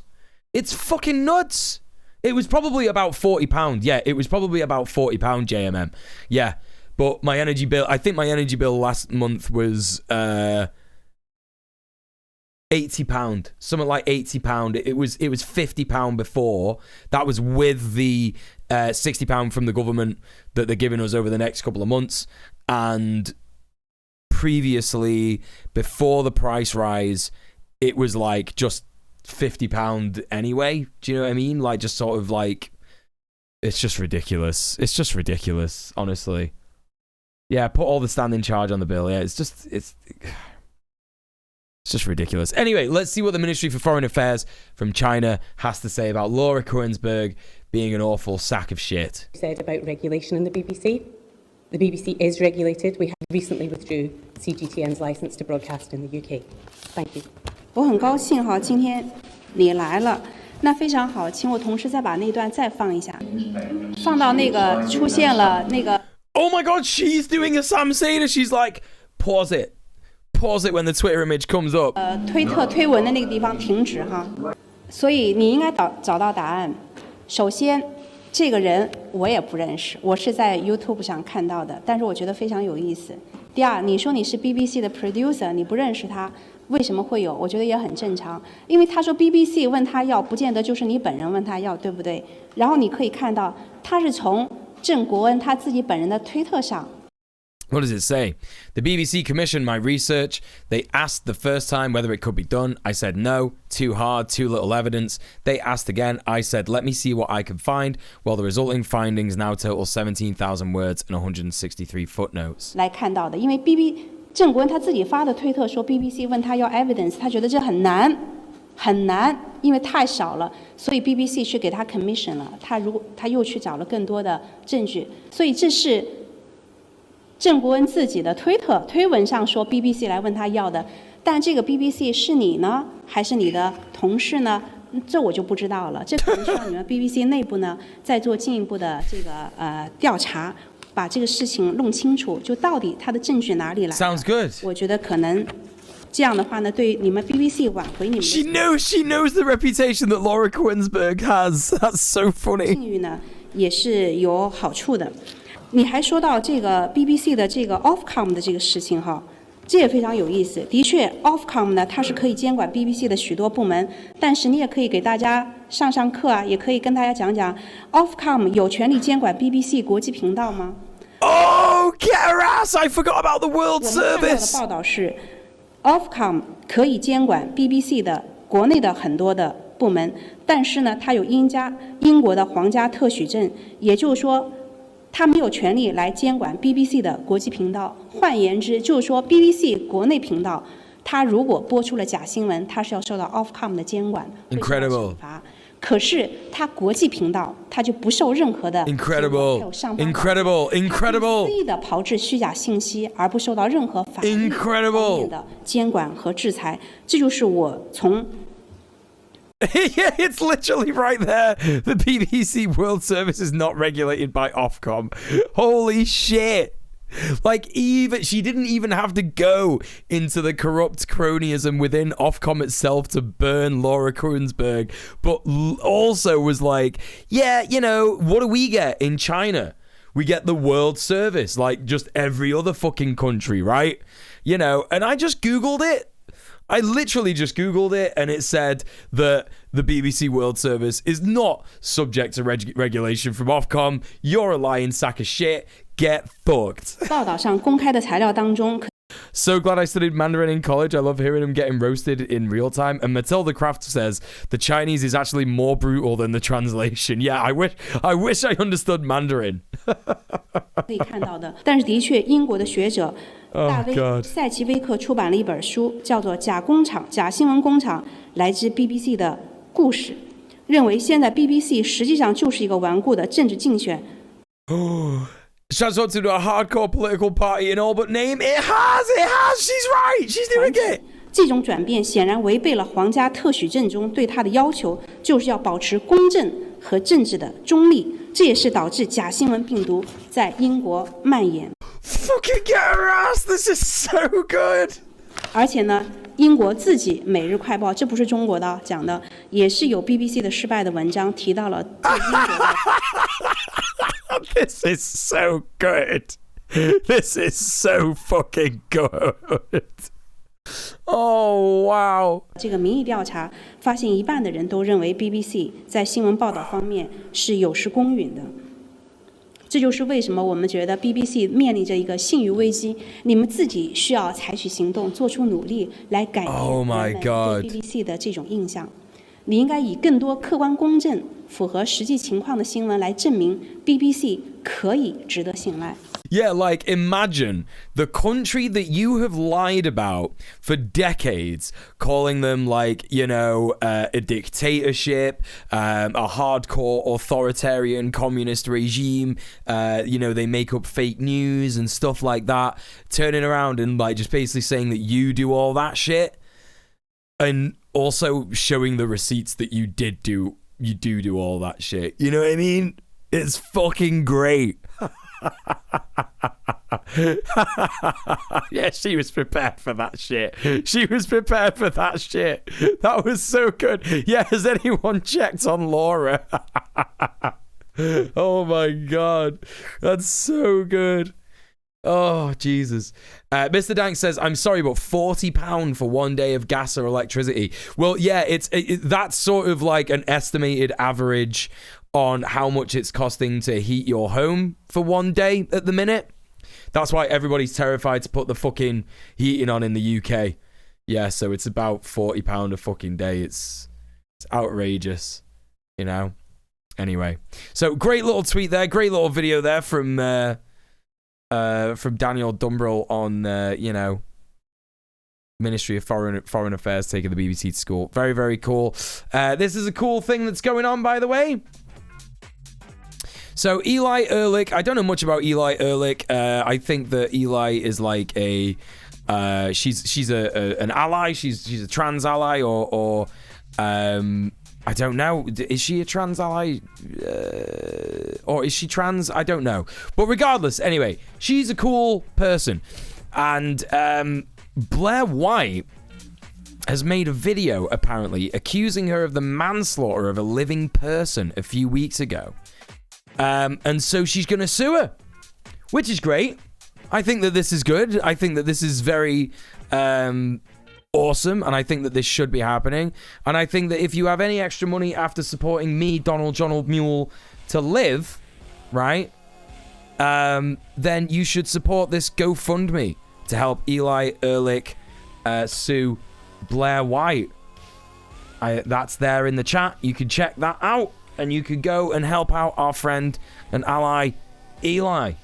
Can't we? You know? Jessie Gender and Emma Thorne both debunked the hell out of Blair White. I don't know what you mean by that, Enderpig, but like that doesn't stop Blair White from operating. It doesn't stop her from, you know, doing things like this that are actually harming other trans people. So, you know, I don't know what relevance that's got to this conversation. Like, Jessie Gender's great, love her. I think that, you know, I think that Jessie's done some really good takedowns and like horrific bigots and stuff like that. I'm just wondering what the sort of, you know, like I think everybody here knows that Blair White is a piece of shit. She's a pick-me trans girl, basically. That's how everybody sort of defines Blair White. If you you know, if you're not sure, you know, she sits on the couch with Alex Jones and Joe Rogan and on Tim Pool's podcast and, you know, all this kind of stuff. And she just hates trans people. She's just a piece of shit, you know? Oh, debunking this particular claim? Oh, yeah, for sure. Yeah. Absolutely, yeah. That's cool, then. That's really, really cool. But, like, so she and J. Remy Green also, who is a queer civil rights lawyer, which is really interesting. I love that shit. That's dope. That's fucking dope. Yeah, internalized transphobia galore with Blair. Yeah, she's like, you know, what Dave Rubin is to cis gay men, like to trans women. Like, you know, that's who she is. She's that person, but, you know, she's trans and she just hates other trans people, and it sucks. It's really shit. Anyway, so let's move on from that. I thought that was something that was pretty cool that you should you know, actually get involved with. It's getting that time of year, chat. It's getting that time of year, chat. And I don't know if anyone else knows this. Excuse me. But The Pogues and Fairy Tale of New York is a song that gets played a lot around this time of year. And the lyrics have been changed in a few versions because there is a line the song, if you've never heard the song before, it's a great song. It's like a man and a woman, they're having basically a breakup argument on Christmas Eve or something like that. And essentially what they're doing is, you know, calling each other names, and, you know, there's a bit of misogyny in there, and there's a bit of, like, you know, shit like that too. But one of the biggest things in there is that, like, you know, there's a line where, what's her name? Kirsty McCall, she's dead now, unfortunately. She died years ago. She says to Sean, oh, fuck, I've forgotten his name. Sean Pogues, whatever his name is. I can't remember his name. She says to Sean, you scumbag, you maggot, you cheap, lousy F-word. And, you know, most people have sort of, like, stopped playing that version. And loads of people, right? A traditional English meatball, right? Yeah. Sean Pogue of the Pogues. Yeah, that's right. Also, Odnon's in the chat. Hello, Odnon. Please go and show some love to Odnon. Amazing streamer. Lovely friend of mine. But basically, this is the Pogues' official account, right? Official Twitter account responding to Lawrence Fox, who is a reactionary piece of shit, right? Who was trying to make out, I remember this tweet specifically, he was trying to make out that the Pogues actually preferred to sing the original lyrics, right? And the Pogues' official account said, fuck off, you little Heronvoke shite. And this was in 2020. And I remember Googling what that meant, because I'd never heard the word Heronvoke. Yeah, look, yeah, someone in the chat already asking if we can Google what Heronvoke is. And so what we're going to do is we're going to Google Heronvoke. Heronvoke, meaning master race, was a concept in Nazi ideology. It may also refer to Heronvoke democracy, a term describing a system of ethnocracy that offers democratic participation to the dominant group only. So the Pogues are basically calling Lawrence Fox a fascist shite, which is fucking brilliant, isn't it? That's basically what he said. Yeah. Fuck off, you fascist shite. So we love that. We love to see it. Merry fucking Christmas. Thank you, the Pogues. So that's a good little tweet. That's a good one, isn't it? So this is something that is sort of, this was a quote tweet. It wasn't actually the quote tweet that I wanted to look at. It was this sort of image here of the place where Downtime Divas was, you know, going to be. No, we will not be doing a stream to find out if the Pogues are based. We're not doing that. It's not happening. No, that's not happening. No, sorry. No, we're not having another disaster stream like, you know, like Monday.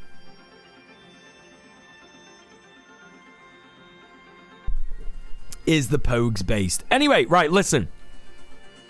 So this is an image of the place where Downtime Divas, the drag show that fascists basically shot up the substations, the power substations for in where is it? The place is called Sunrise Theatre. It appears to be a photo of the building during the power outage.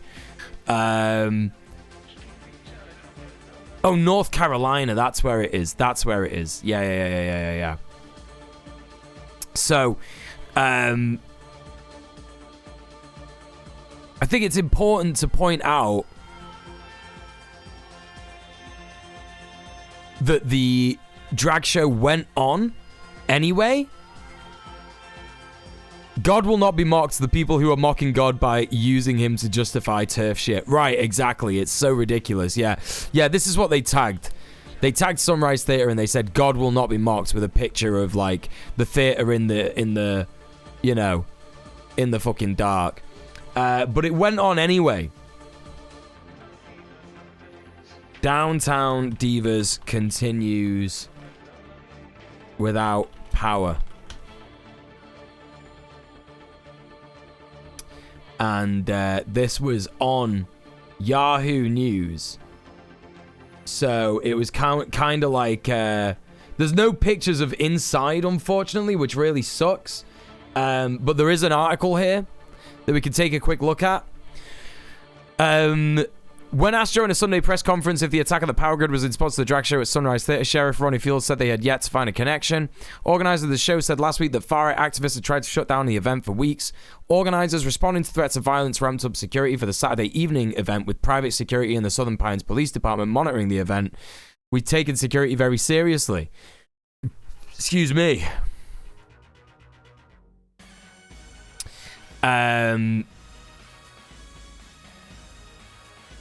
Where the fuck is it now? Where is it? Where's the actual thing?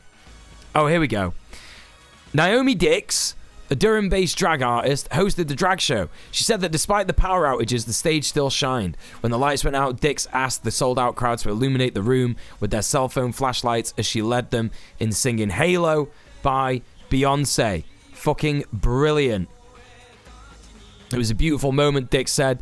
Michael Yates is a Cary resident who attended the counter-protest and the show with his husband and a group of friends. He said the moon remained high as Naomi also led the audience in singing Don't Stop Believing by Journey. At the end of the show, attendees cheered and tipped Dix and her fellow performers. Let's fucking go. Brilliant. Let's go. There's video of inside. Well, if you could get it for me and, you know, tell me you're going to post it and then I can give you a permit, then I'll take a look at it for sure. What's this you've posted? One who reads. What is that? What, a Discord link? What is that?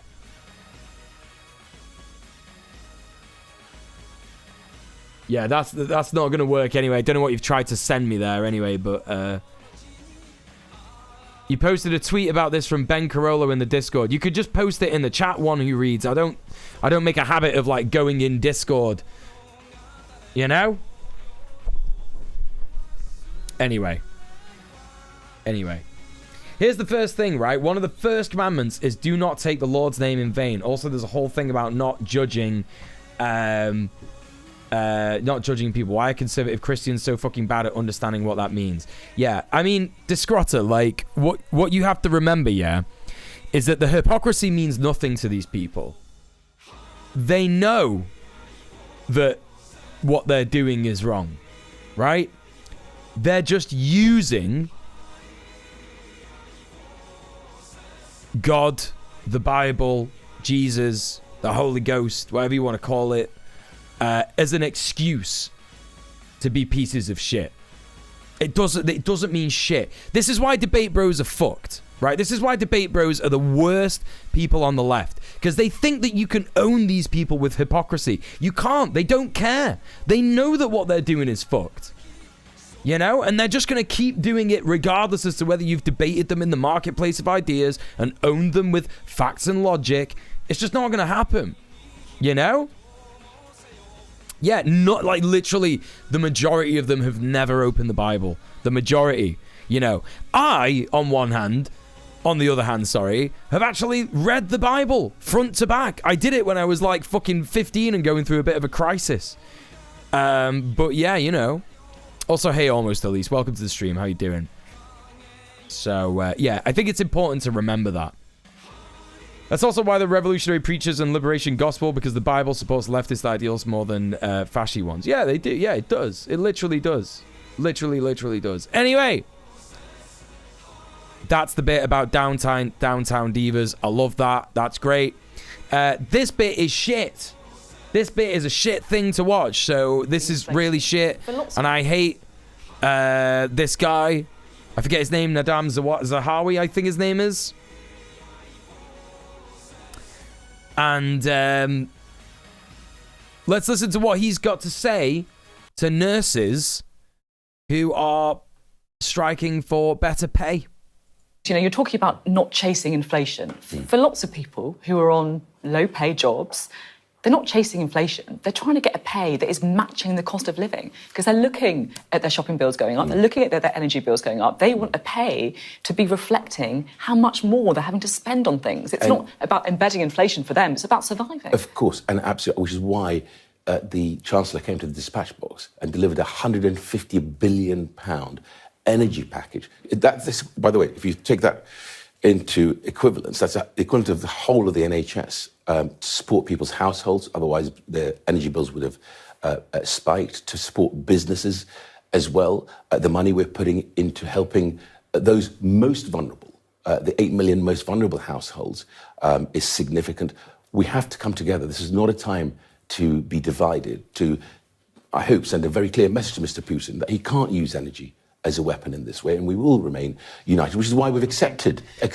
So again, talking about people who are just making things up and hypocrisy doesn't matter to them. Tory ministers, and the Conservative Party chairman here, who is basically... Oh, sorry, Nadeem Zahawi is his name. So Nadeem here saying that, Putin is controlling the energy supply of Europe, which is not true. We had a Conservative MP that we watched the other day on the stream who said, no, actually, we only get about 3% of our gas from... or was it 6%? 6% of our gas. So not even energy, 6% of our gas from Putin, right, from Russia. And we already sort of reasoned with the fact that, Putin needs money, so he's going to keep selling gas. Like, why would he stop the gas? Was it 4%? It was 4% or something. 4, 6%, something like that. But, so that's a lie. It's a lie, right? And in terms of, I guess, just sort of using that lie to say to nurses, do not ask for more money because you need to send a message to Mr. Putin based on a lie, right? I think that is vile. I think that is disgusting. And these Tory fuckers will literally, say the most disgusting shit in order to justify their horrific class war. And that's all that's happening here. Pay review bodies on the NHS and on schools. A nurse on 20 grand a year, you would think that maybe there were other ways of sending Putin a clear message on Ukraine rather than the fact that you're going to have to... Yep, I think you're right, Sophie. Anyway, what have we got next? Good God, what a load of shit. So we've got a member of the community here, Buddha Bebop. This is a bit of a light-hearted tweet here anyway, but this is about... David Lynch's Dune. So Buddha Bebop tagged me here in this and said, thought this might amuse you. This is a tweet from someone called Kyle 4KLD. I'm sorry, but you're out of your mind if you prefer Lynch's Dune or even just part one over even just part one of Via Nerves. I love Lynch. His adaptation is near 1-to-1. It's creative in its production, design, and its effects. It's also bad. So this person is correct. I am out of my mind. I am mentally ill. That's a fact. I'm proud of that. It's not something I'm going to be ashamed of. But I don't think that is the reason that I prefer David Lynch's Dune over Via Nerves. The literally the main reason that I prefer David Lynch's Dune is because it's David Lynch's Dune. And I don't like Via Nerves because it's like a bit boring. Sorry, that's it. That's literally it. Hey, Helen Perk, how you doing? Been a while since seeing you. Been so busy for you. Wanted to pop in chat for a slight minute. Last time I saw you, properly almost bare face, beard, looking good. Thank you. I'm well. Yeah, how are you? Good to see you. Jojo Nora's in the chat. Oh my God. Yo, Jojo. Everybody go follow Jojo. What are you doing? What are you doing? How are you doing, lovely? What's good? Good to see you. Yeah, so very funny. Very, very funny. Maybe you should get into Dune one of these days. Yeah, just get into David Lynch's Dune. Yeah, Lynch's Dune is not a 1-to-1 adaptation. It is condensed. Yeah, I agree. What the fuck is this person on about? I fell asleep halfway with the Hans Zimmer score. It's just so... it was very hard to look at on the cinema screen. I went to see it at the cinema. And it was very hard to watch. It was really hard to watch. I was like, this is hard. And I agree with Husker. Lynch's Dune is like a fever dream, and that's why it's awesome. Listen, this is the reason that I love...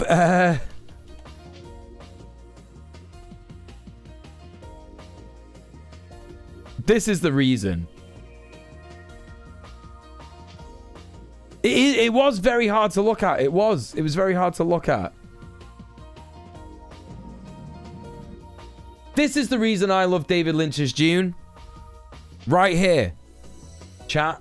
This is the reason. Extra content warning for, I guess, like a dead animal here. There's like a fake dead cow here. That like one of the guys tears a bit of flesh off and starts eating. So if you're not down to see that, then maybe duck out. But anyway, yeah, this is why I love David Lynch's Dune.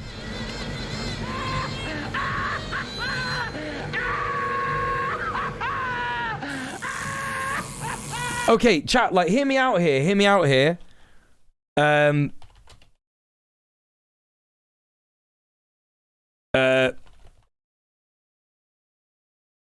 What's this guy's name?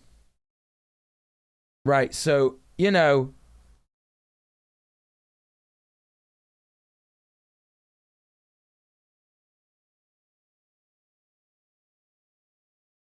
Hold up. Listen, there's a point to this.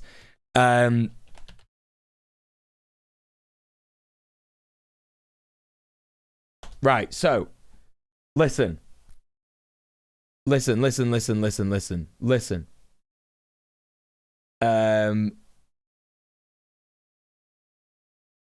How the fuck do I... Oh my god, hang on a second. How do I get like a good video of this?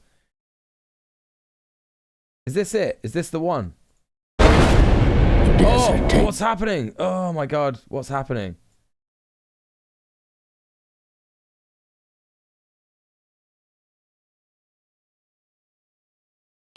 Right, I'm trying to do something, chat. I'm trying to do something. Right, this bit. Right, okay. Right, okay, I've figured it out. Right, who would win? Chat, I'm asking you, who would win?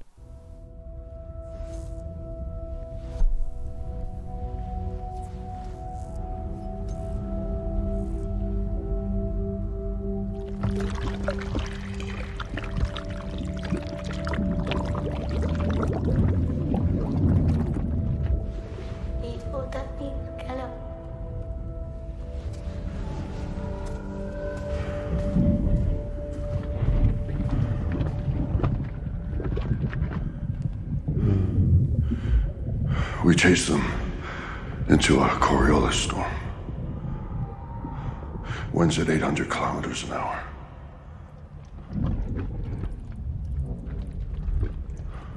Nothing survives such a storm. They're dead. It's a certainty.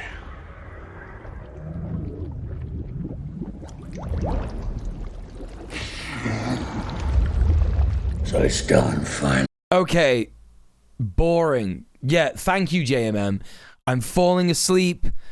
You know, my arm's gone dead. You know, I'm tossing and turning at night in my sleep. You know, rubbish.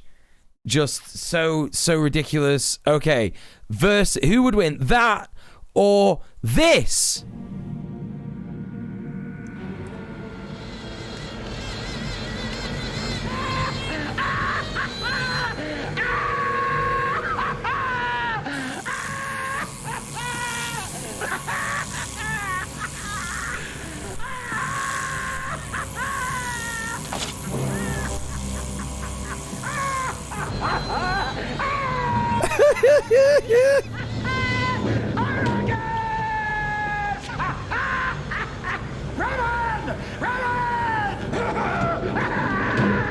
We're knee deep in a training's blood! We've got them! We've got them! So there's so much going on here, right? You know, we've got Kenneth, whatever his main name is, right? Kenneth, whatever the fuck his name is, he's flying around, right? He's flying around going like, we've got them! We're knee deep in Atreides' blood! Right? And You know, just unhinged. Yeah, Kenneth Pogue of the Pogue, Kenneth Harkonnen, Kenneth Actor, right? Kenneth Actor, and then we've also got what's his name? His name is like Paul something. He's the main character from fucking Eraserhead. What's it? Jack Nance. We've got Jack Nance. I think this is my favorite bit about this scene. We've got Jack Nance. He's got an instrument, right? He's got an instrument, yeah, which is kind of like, it sounds like he's tuning it in a way, yeah, that is like torturing someone, and that's how he's getting the noises out of it. You know what I mean? You had me when the guy was floating around all quick and laughing maniacally. It's just so much more fun. I'm sorry. It's just so much more fun. Yes, deranged is better than grumpy, moody arsehole in a pudding. Right, thank you. Exactly that. Yes, hello, Prince. How are you doing? You have come at the right time. This is the right time. What would win? Pure boredom or a fever dream of a scene that's just pure fun? Exactly. You know, and not to mention this. Raman! Okay, so also content warning for, like, I don't know, guy chewing with his mouth open and spitting on each other and all this, because all that happens in this. Okay, giving you 5, 4, 3, 2, 1. Right, okay. I place you in charge. Arrakis. It's yours to squeeze, as I promised. It's just disgusting. Like how he's like caressing his face and everything. It's brilliant. It's just gross. And squeeze! Give me spice! Drive them into utter submission. Do not show the slightest pity or mercy. Never stop. The nail polish as well, so good. Show no mercy!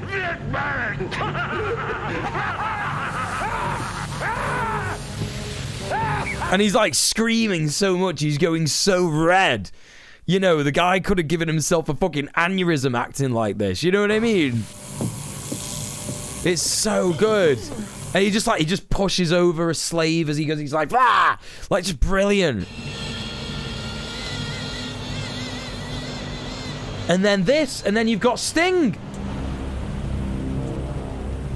Fade. You've got hot Sting coming out of a hot steamed shower. Twink Sting. You know what I mean? Like, when are you gonna get this in the fucking Vienna version? Sorry, but no.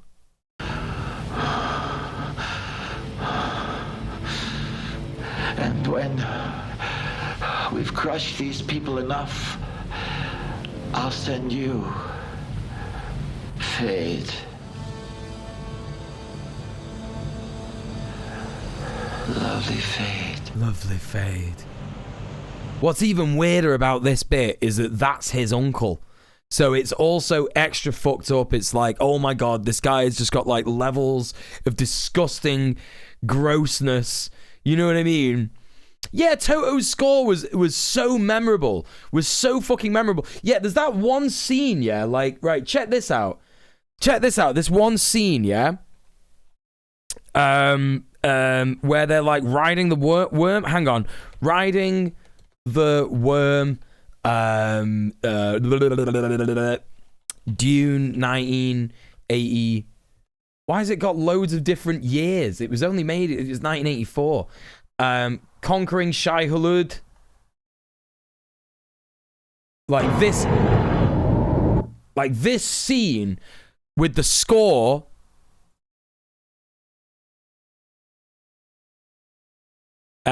You know, in accompaniment with it is so good. It's so fucking good. Hold up. So basically, if you don't know what's going on, these are kind of like, you know, a little bit of spoilers of what's going to happen in the next film for Dune. You know, Denis Villeneuve's, you know, Dune. So I guess if you don't want to see it, whatever, it's fine.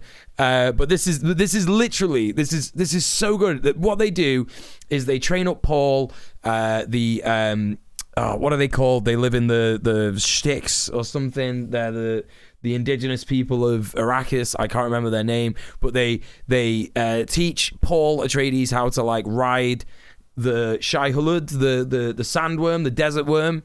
Take the kiss will make a hook of our siege. The Fremen, that's right, the Fremen in the Sieges. They live in Sieges, that's it.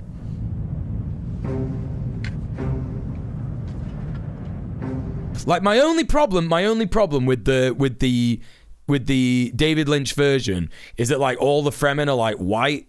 Like, how would that happen on a desert planet? I just don't understand how that would happen. They were just like a bunch of white guys, you know what I mean? And like, I think that's the thing that I prefer. The only thing that I prefer in the Denis Villeneuve's version is like, okay, yeah, you know, the Fremen are obviously like, you know, sort of like they look like Middle Eastern people in it. They look like, you know, how indigenous people of a sort of like hot planet, extremely hot planet. You know, where they're gonna have fucking melanin, aren't they, right? You know what I mean? They're gonna have melanin.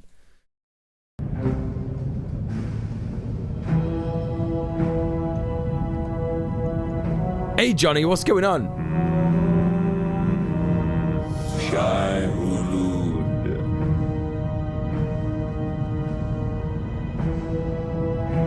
But this scene is just so epic. Like, it's just ridiculous. Hey, Echo Baz, what's going on?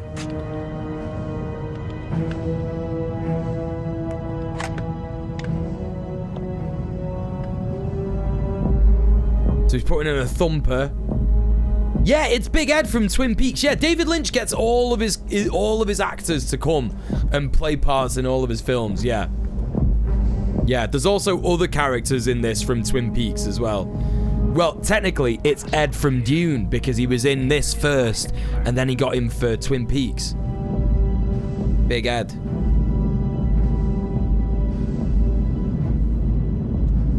Only the very strong ones travel this deep. Russell has called a big one. Again, it is the legend. Let's go! Oh, it's so epic. I love it. There's a sandworm in the percolator. Fellas, don't drink that coffee.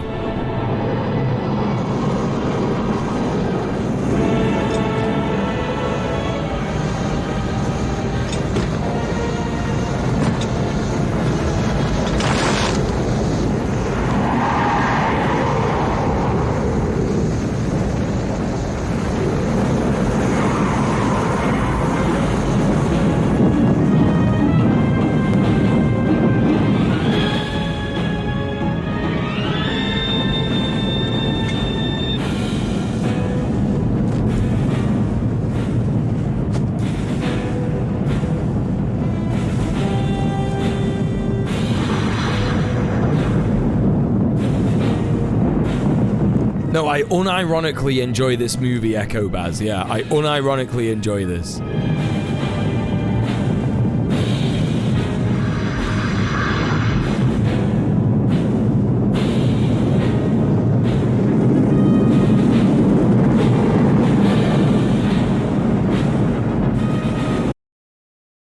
Pause it. Right, listen.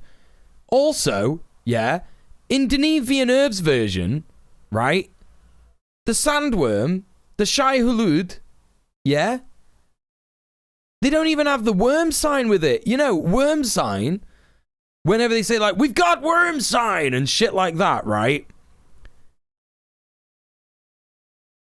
It's like a type of lightning. It's literally, it's in the books, it's in all the games and shit. It's like, this like crackle of lightning and what have you. Like, ridiculous.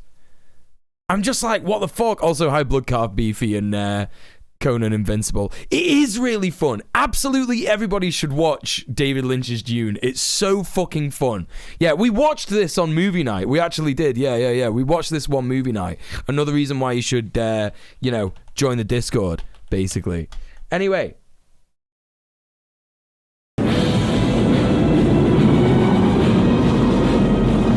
And the sandworm, the Shai Hulud looks so... So much better.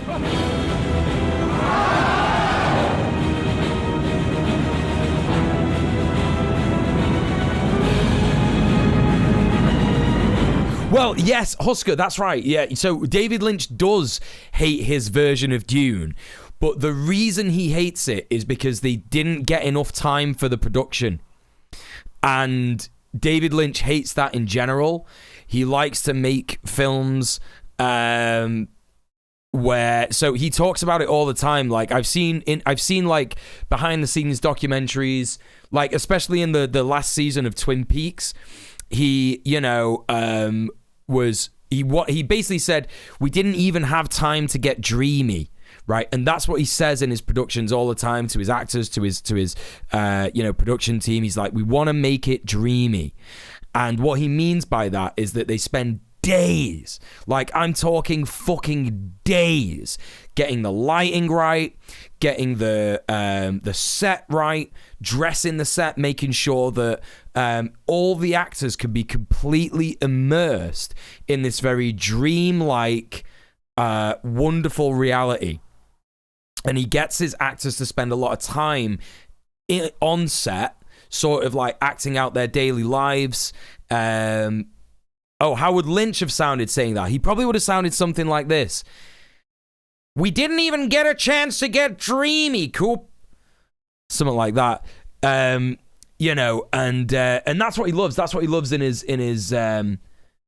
fucking in his films. He loves to get dreamy. That's how he did Eraserhead. Like Eraserhead, his first film, he funded it all himself, and with like a couple of other people.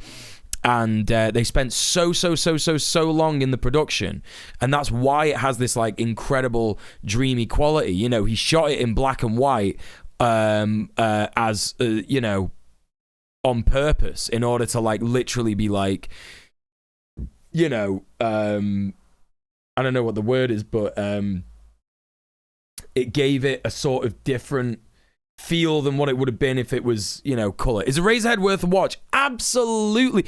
Every single one of David Lynch's films is worth a watch. Like, honestly, like, you know, listen, I'm a fucking film. Look at me. I'm wearing a fucking turtleneck, chat. I literally have a beard. I have thick rimmed glasses. I have I've got a turtleneck on and a big chain and rings and painted fingernails. I'm a fucking film hipster. That's me. You know, the only thing that would complete the look, right? It's this. That's the only thing that will complete the look. That's literally it, right? So now, this is me. I'm literally here looking like this, telling you that you must watch every single David Lynch film. You must. And I'm being genuinely serious, right? I'm being genuinely fucking serious, because they're works of art, and he makes them as much as he could, yeah? He makes them as much as he could into works of art. And you know, every single one of his films has like very unique things. Like Mulholland Drive is a masterpiece. Inland Empire is absolutely crazy. It's out of its mind. Eraserhead is like a dark, sort of semi-funny journey into someone's like fear of childbirth, like, you know, caring for a child. There's everything. Like Twin Peaks is like an amazing parody of you know, soap operas and shit like that. Like everything he does is amazing. Also Wild at Heart with Nicolas Cage in it. One of the best Nicolas Cage films, Wild at Heart by David Lynch. It's also got his favorite girl in it. I forget her name. Laura Dern. Laura Dern's in it. Great. I've seen Discrotta mention this in the chat a few times, and she's right. Like, David Lynch is incredibly good to his actors. You know, he treats them well. You know, he supports paying them well. He supports paying his crew well.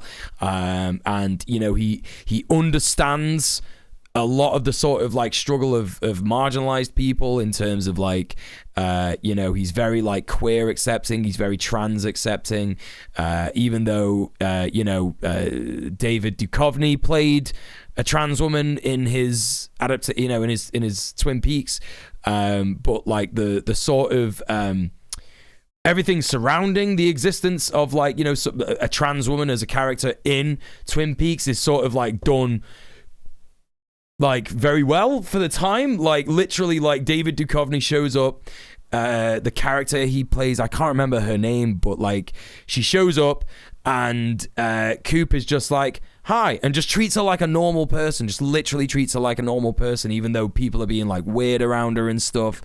It's just fucking brilliant. So, you know, it's all that kind of stuff. If it weren't for the Yellowface subplot, Twin Peaks would have no notes for me. What's the Yellowface subplot? I have no idea what you're on about there. That doesn't ring any bells for me. But yeah. Obviously, listen, like, it's not going to be perfect, is it? You know what I mean? It's literally not. He's not going to be perfect. He's a fucking cis-het white guy, you know, who grew up in the 50s and 60s, but I think he does pretty good in general. Tyr, hello, how are you doing? Dune is a legitimately weird movie. It tries to make the argument of the entire Dune cycle in a single movie and collapses because of it.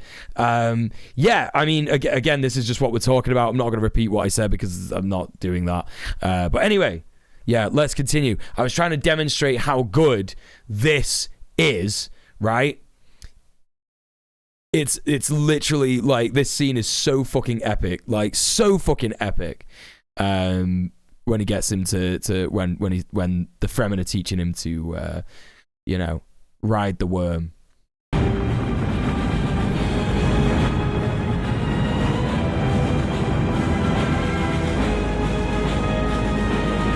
Yeah, I heard someone else say that, Discrotter.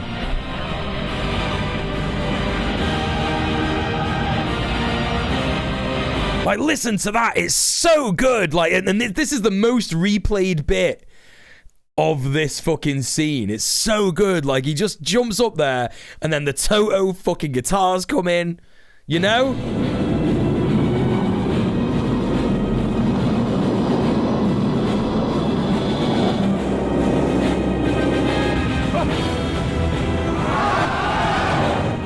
The soundtrack is so good. It's so good.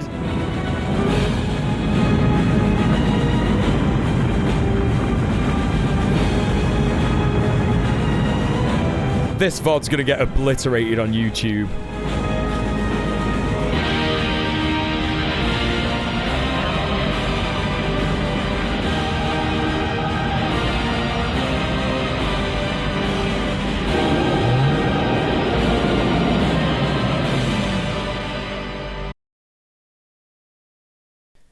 Let me just go back to this moment.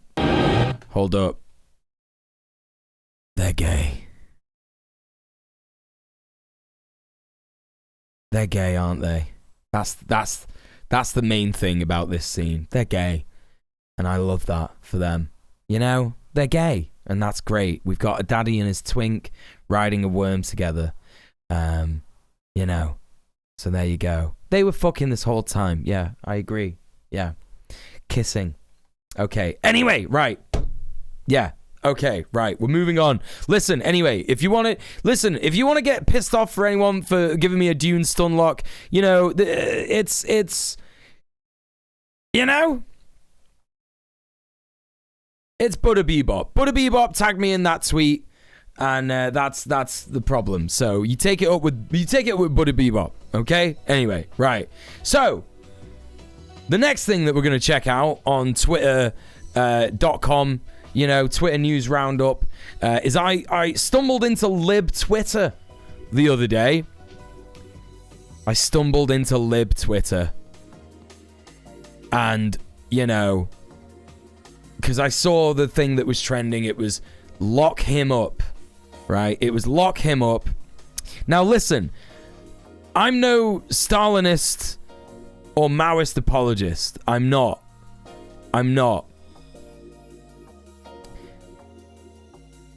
But this image is just, you know, yeah, this fucking horseshoe theory shit all over the fucking shop again. You know? There's so much wrong with this image. Liberals try not to compare Stalin to Hitler challenge. You know, I mean, like, you could even really make the argument, like, try not to compare Trump to Hitler. Because, you know, like, yeah, he was a bastard and lots of people have suffered under Trump's, you know, presidency and shit like that. But, you know, if we're gonna call Trump as bad as Hitler, then you've also got to call Joe Biden as bad as Hitler. Let's face it, right? Let's face it. If we're gonna really do this, then you need to throw every Tory prime minister in there as well. You need to also throw every, governor or prime minister or, sort of person in power, president of the Imperial Corps. You know? It's one of those. Like Obama as well. So, you know, and in that case, when you do that, when you throw all those guys in there, as saying this and doing things similarly to, the other people in the image, then what you find out is that actually the number of people in imperial core countries doing this versus communist countries, there's a lot more of them, isn't there? There's a lot more of them. So that's that. It's a bit fucking annoying. Anyway, right, so that's Lib Twitter. We're moving on from that quite quickly because cringe. Now, on to more cringe. This person from Joey Rec. I don't really know this person. Am I following this person? I don't know who they are. But anyway, this person, I don't know much about this person, so I don't know if they're trying to say anything about this here. The most violently racist people you could ever meet or speak to are living in the Middle East for some reason. And, some people might think that this guy's being not transphobic, Islamophobic here, right? But no, it's something else. And this is where the content warning for, there is actual genuine Islamophobia in here. So, just be mindful of that. This is where the content warning for genocide comes in. I think Israelis have to take over and they have to kick them away. It will be much better. Not to kill them, just to go back to Arab countries. But it's really rightfully ours if you look at the history and at the wars, and we didn't even start a lot of the wars. We conquered. Love to be a Zoomer Israeli national, just saying yes. If you look at the history, it's rightfully ours. Love for that to be me.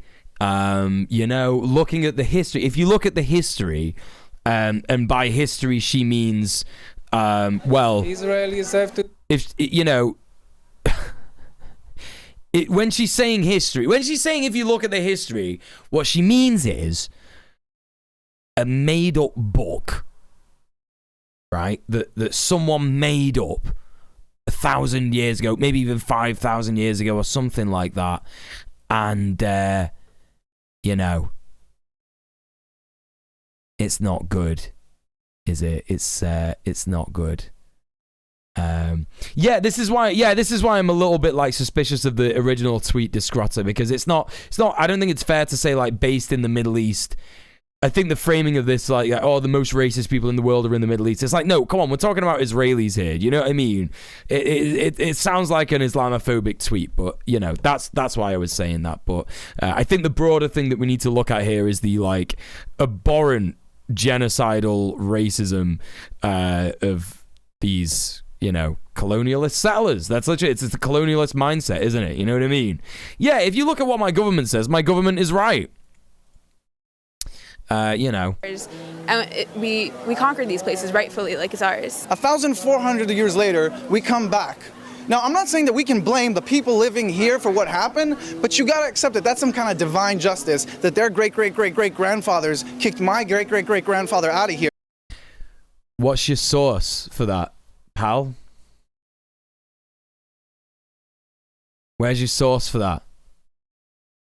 What are these 13-year-olds smoking? Well, That girl came here on birthright and stayed for this dude. Okay, stop. Listen, I wasn't going to comment on what he looked like. I wasn't going to comment on it. This fucking,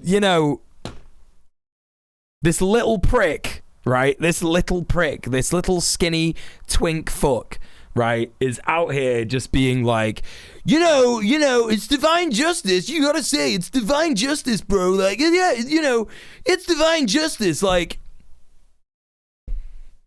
yeah, okay, bro. Like, you're the guy, aren't you? You're the big boy. Yeah, okay. Anyway, right. Okay. All right. Anyway, God, yeah, I want that twink obliterated. Anyway. It's just so bad. It's drivel. It is drivel, Alejandro. Yeah, it is. We come back, and all of a sudden they're like, well, no, we don't want it. It's not fair. I think that the Jews came here. They took this land, and this is our land now. And I don't think there should be here no Arabs. Solid argument, bro. Solid argument. I can't argue with that, to be honest. You can't. How else are we gonna come back from that? I think that this guy's just, he's solved the conflict. That's just the end of that, isn't it? That's the end of that. Let's listen to what he says again. This is one of the best minds of our time. The Jews came here.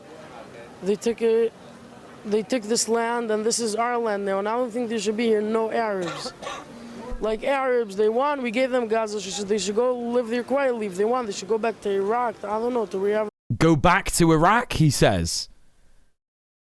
Go back to Iraq, he says. He's saying that Palestinians who are from Palestine, right, which is where he is, right, that's where this guy is standing now, that's Palestine, right? So he's saying people who live and were born there should go back to Iraq or Iran.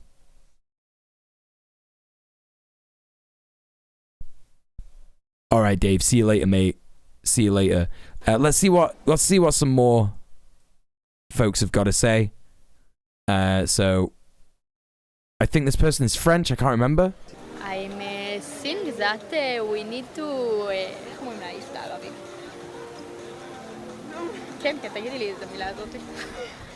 I don't think there's any answer to it. Really? There's only one way. Like, I would carpet bomb them. You would carpet. Just want you to look at chat, the way that this guy smiles after he says this.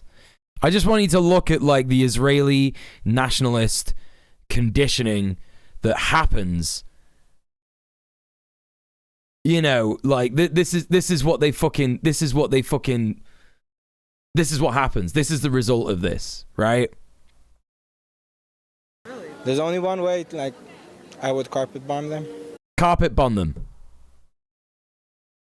And he smiles like that. Just casual genocidal shit. It's fucked. It's fucked. Post 9/11 American effect. I mean, look, you've. I don't know what you're trying to say by that, but the Nakba happened in fucking 1948, or then and around. So I would say that this is probably something that's been going on a little longer than 2001. Unless, you're saying something a lot deeper that I don't understand. I really want to watch the movie Faha, which is about the Nakba, hearing great things about it and a lot of whining from Zionists. Yeah, literally, like, it's, you hear, like, these Israeli fash and supporters of the Zionist movement, getting mad, saying like, the IDF, they're not like that, they're actually really nice, and if you can get an IDF guy and you could just go up to him and cuddle him. If you're an Arab, if you need a cuddle, you could go up to him and he'll cuddle you and make you, say, oh, I'm really sorry, mate, you've just got to go, you've got to leave our land. I know it's really hard, I'll give you a cuddle, some support, but you've got to leave our land. It's our land now, and they're really nice about it.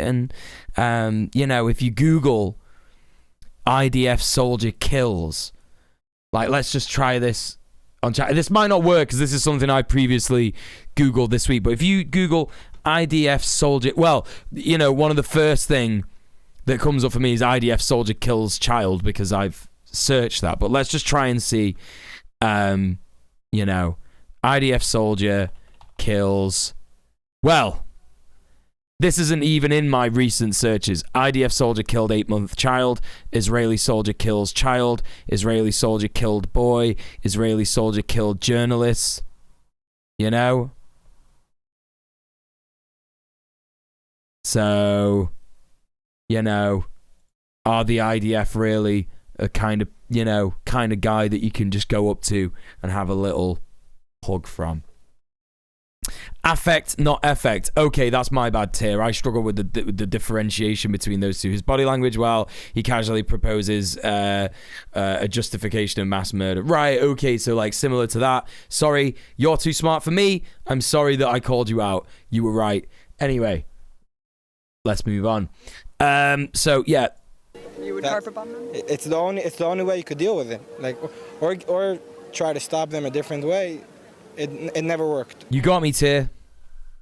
Why does it keep doing this? Twitter is falling apart, isn't it? It is actually falling apart as we speak. Oh, here we go. There's more. Hang on. It never worked. I think that we're miserable. The Arabs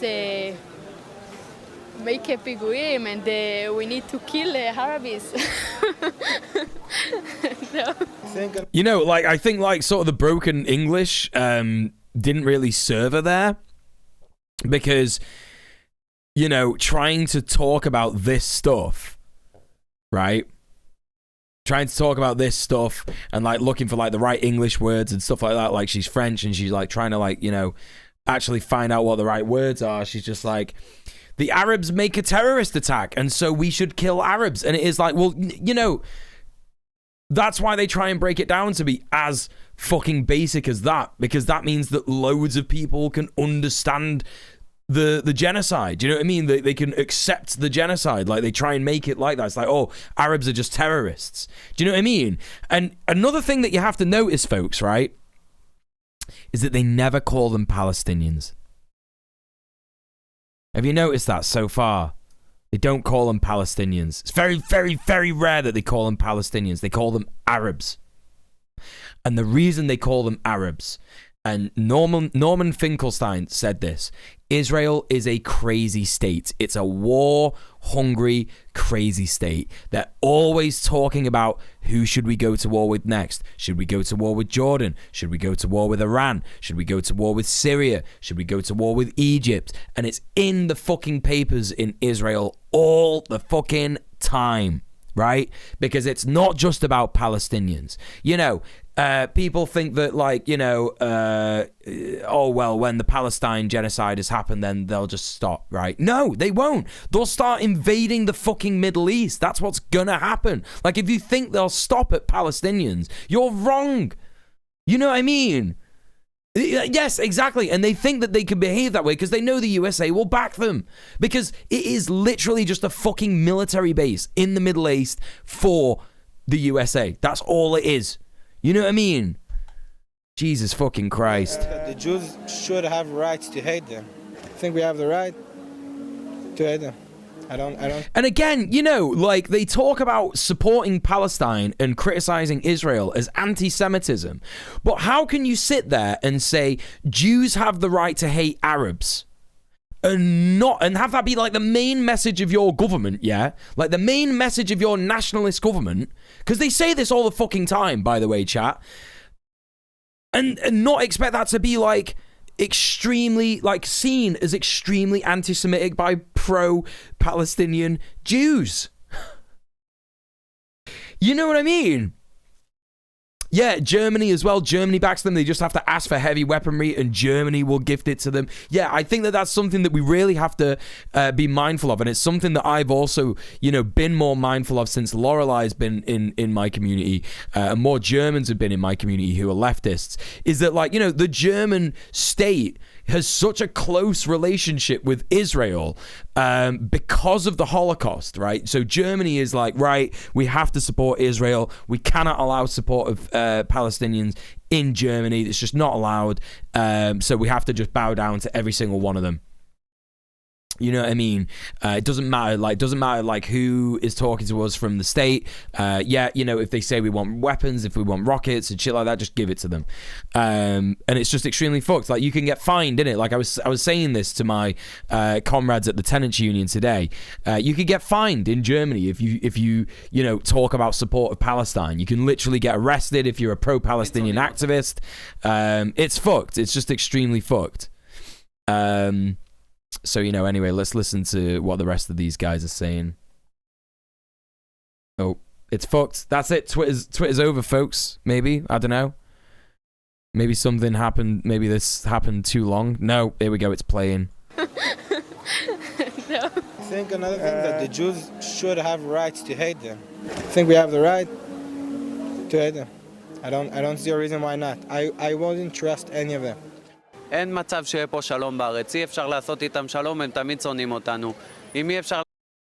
Like, they always miss the point as well, on purpose, right? They're like, they will always hate us. And it's like, my friend, they will always hate the state of Israel. It's not even necessarily Jews.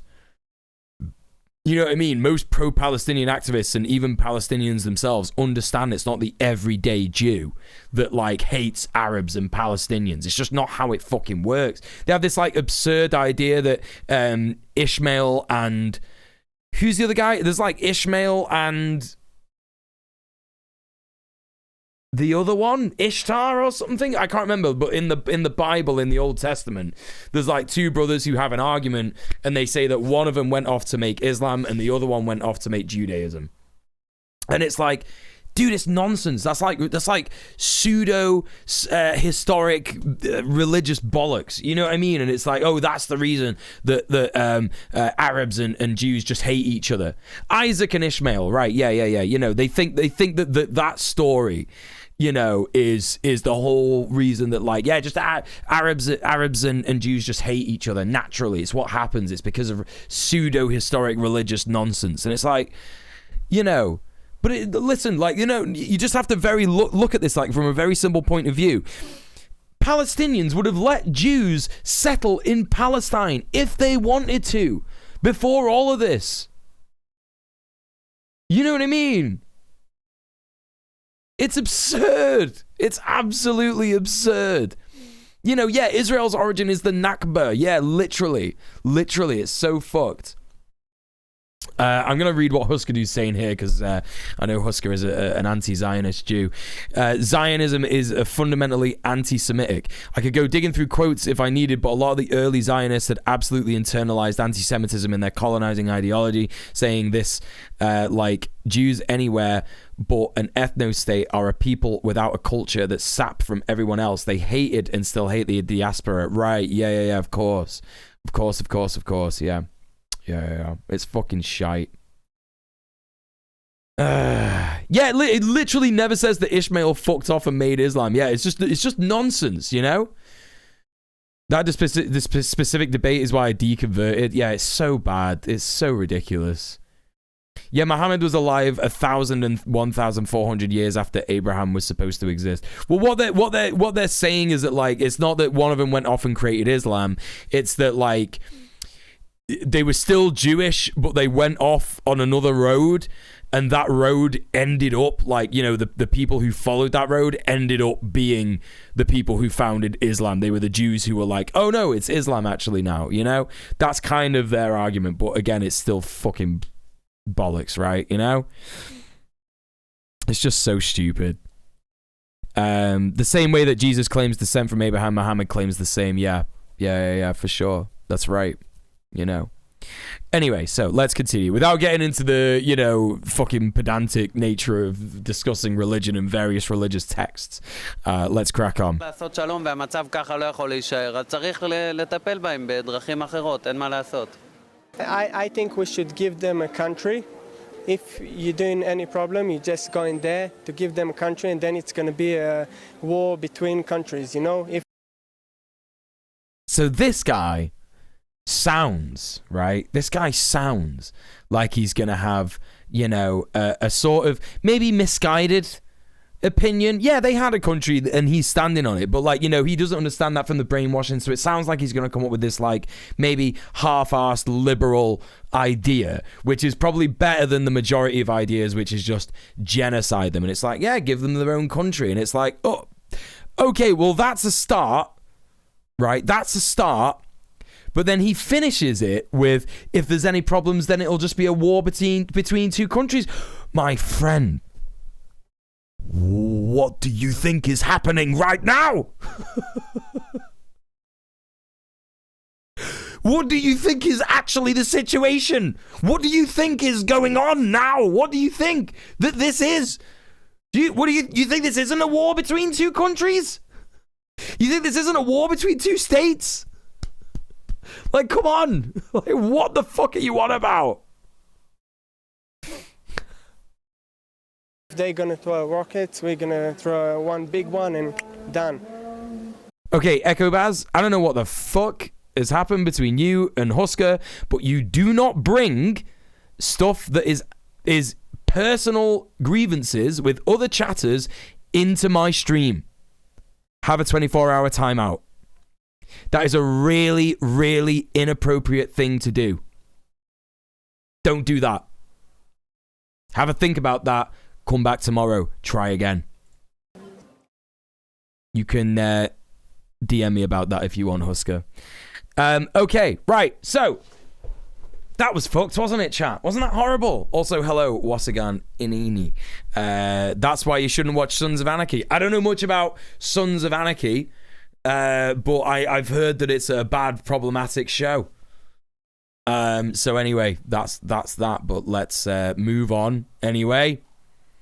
So something to cleanse the palate.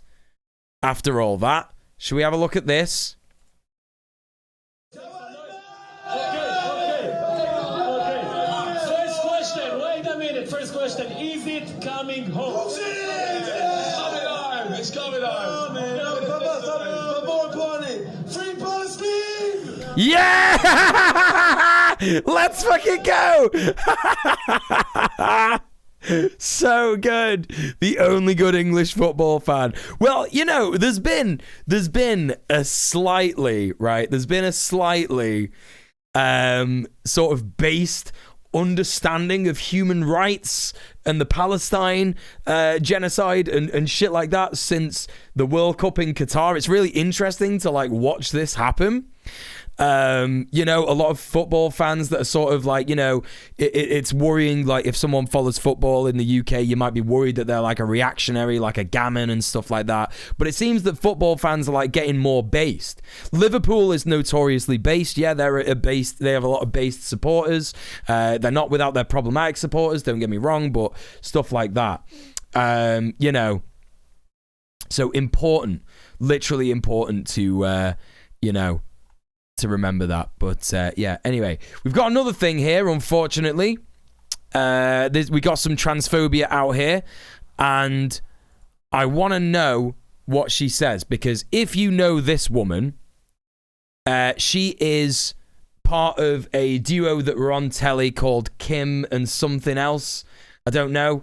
It was literally like I can't remember what the fuck it was. I can't remember what it was. But RuPaul's Drag Race UK had a sketch recently where they had this woman, one of the drag queens dressed up as this woman because she's seen as an LGBTQIA plus icon, and they book her for pride shows. They book her for queer gigs and stuff like that, right? The Cleaning Ladies show, whichever one it is, I can't remember because I never fucking watched it, you know, and I don't understand that section of the LGBTQIA plus community, but I respect it nonetheless. But what I also know is that apparently after this, she's not, you know, not to be seen as a queer icon. right? And see you later, Bass Junkie. Thank you so much for being here. So let's see. For a start, she's on Great Britain News, GB News, which is a fascist show. It's a fascist TV channel. It's really fucking shit. It's annoying that it still exists despite having an incredibly low viewership. I think that some Twitch streams have more viewers than GB News. So that's kind of embarrassing for them. Anyway, so this is this lady Kim here, and she's going on about unisex changing rooms. So let's have a look and see what she says. Yes, there are lots of social media influencers, famous TV presenters who say that they're super inclusive, they don't mind these unisex changing rooms, that they love it. But I don't think they're being honest. And I think, Kim, that you speak for the silent majority of women. However, do you worry that you might be labelled a transphobe or a bigot for having that view? Look, if I'm going to be labelled that, then get on with it. I give not a jot. If I don't want to show a man accidentally my knockers or my bottom half, dear, that could happen, then I'm being labelled. I don't want to show my bare body to a strange man. What? But no, stop it. Oh, my body's gorgeous, dear. Or do I say it myself? No, come on. Don't talk utter rubbish, my love. A man's a man, a woman's a woman. And when women who say they don't mind sharing a dressing room with a man, they must be sexually frustrated, need to see something naughty. I don't, dear. I've got a husband who gives me all the needs I require. I don't need to see men's penises through their underpants. Yeah, I mean, fuck this twat, right? Like, whether she's been goaded into this by this guy, she's repeating a lot of, turf talking points like a woman is a woman and a man is a man. And that's fash, right? Also, hello, That Jess Videos. Listen, everybody should go and check out That Jess Videos because she's great. How many of these people are doubling up in changing rooms? This is the absurd idea, isn't it? This is the absurd thing that these people are talking about. They're talking about an completely unlikely scenario where if you have a unisex changing room that someone's going to enter in. By the way, these people aren't even like acknowledging the fact that unisex changing rooms already exist. Right? It's just so fucking stupid, right? It's so fucking ridiculous. Hey, Lithic Lyra as well. What's going on? Yeah, I hear silent majority and my mine is immediately yeeted into the stratosphere, right? Okay. This is the thing. Unisex toilets, they're like commonplace in Manchester, that's for sure. Unisex changing rooms exist. There's unisex changing rooms all up and down the country. And as far as I know, when I've been in changing rooms, I used to go in changing rooms a lot when I was a kid. Unisex changing rooms have been around since the 90s, at the very least. You know what I mean? It's almost like it doesn't really matter because you go behind a fucking thing, right? You go behind... people trying bras? Is this something that happens? I don't know. I've not got breasts, so I don't know. Is this something that... Do people try bras on in changing rooms? And even if you do, you look in the mirror in the changing room when you're in there. It's like a unique cubicle, isn't it? Where you just go in there. You know what I mean? I was seeing unisex changing rooms since I was a kid in the 90s. Right, exactly. We've only unisex bathrooms in the middle of Florida and no one complains about them where I work. It's ridiculous. Okay, so yeah, you try bras on, but even then, you're getting your nappers out, but there's a fucking screen in there stopping people from seeing it. It's so absurd. These people are they're living in a fantasy world. They claim that queer people and trans people are living in a fantasy world, but they are. It's utter projection. People are afraid to go to the unisex changing rooms, so they're a great place to do drugs in. Right. Yeah, they're talking about changing rooms in stores. They're talking about because they're talking about all kinds of places, right? They're talking about all kinds of places. That's what they're on about. But generally speaking, the big turf talking point at the minute is unisex changing rooms in Primark. That Alexander Bramham guy that I was talking about earlier, he was trying to protest changing rooms in Primark being unisex, and it's like, no one cares, dude. Literally no one cares. No one's getting their tits out on the shop floor like Juliet says. Right, exactly. You know, it's one of those. Anyway, so yeah, fuck Kim, whatever her name is. What is it? Kim Cleaning Lady. What's her name? She's got like one of those funny names. Kim Cleaning Lady. What's her name? Kim Woodburn. That's it. That's her fucking name. Yeah.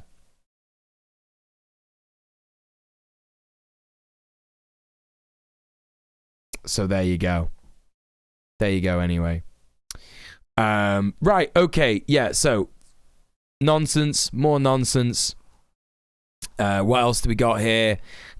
So let's stick on a little bit of music for this bit.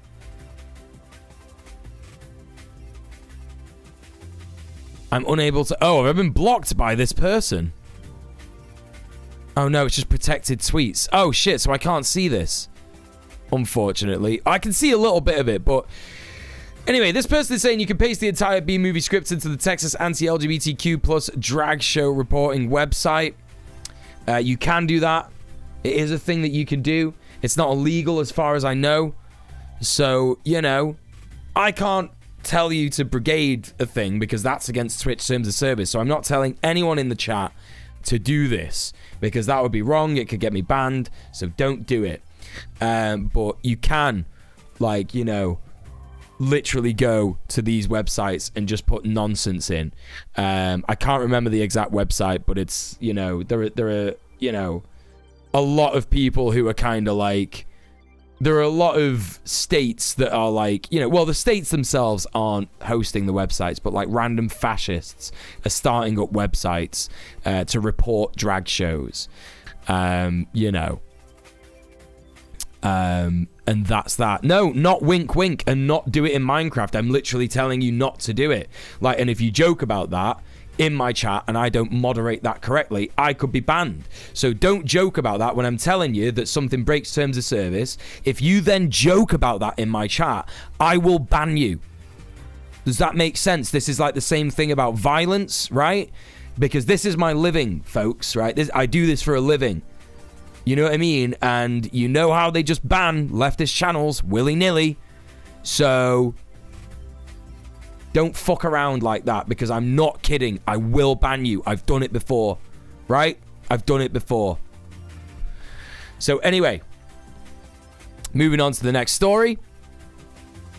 So this is from Letzte Generation, which I believe is German for last generation. We have a person in our community, Lorelei, who is doing stuff with last generation.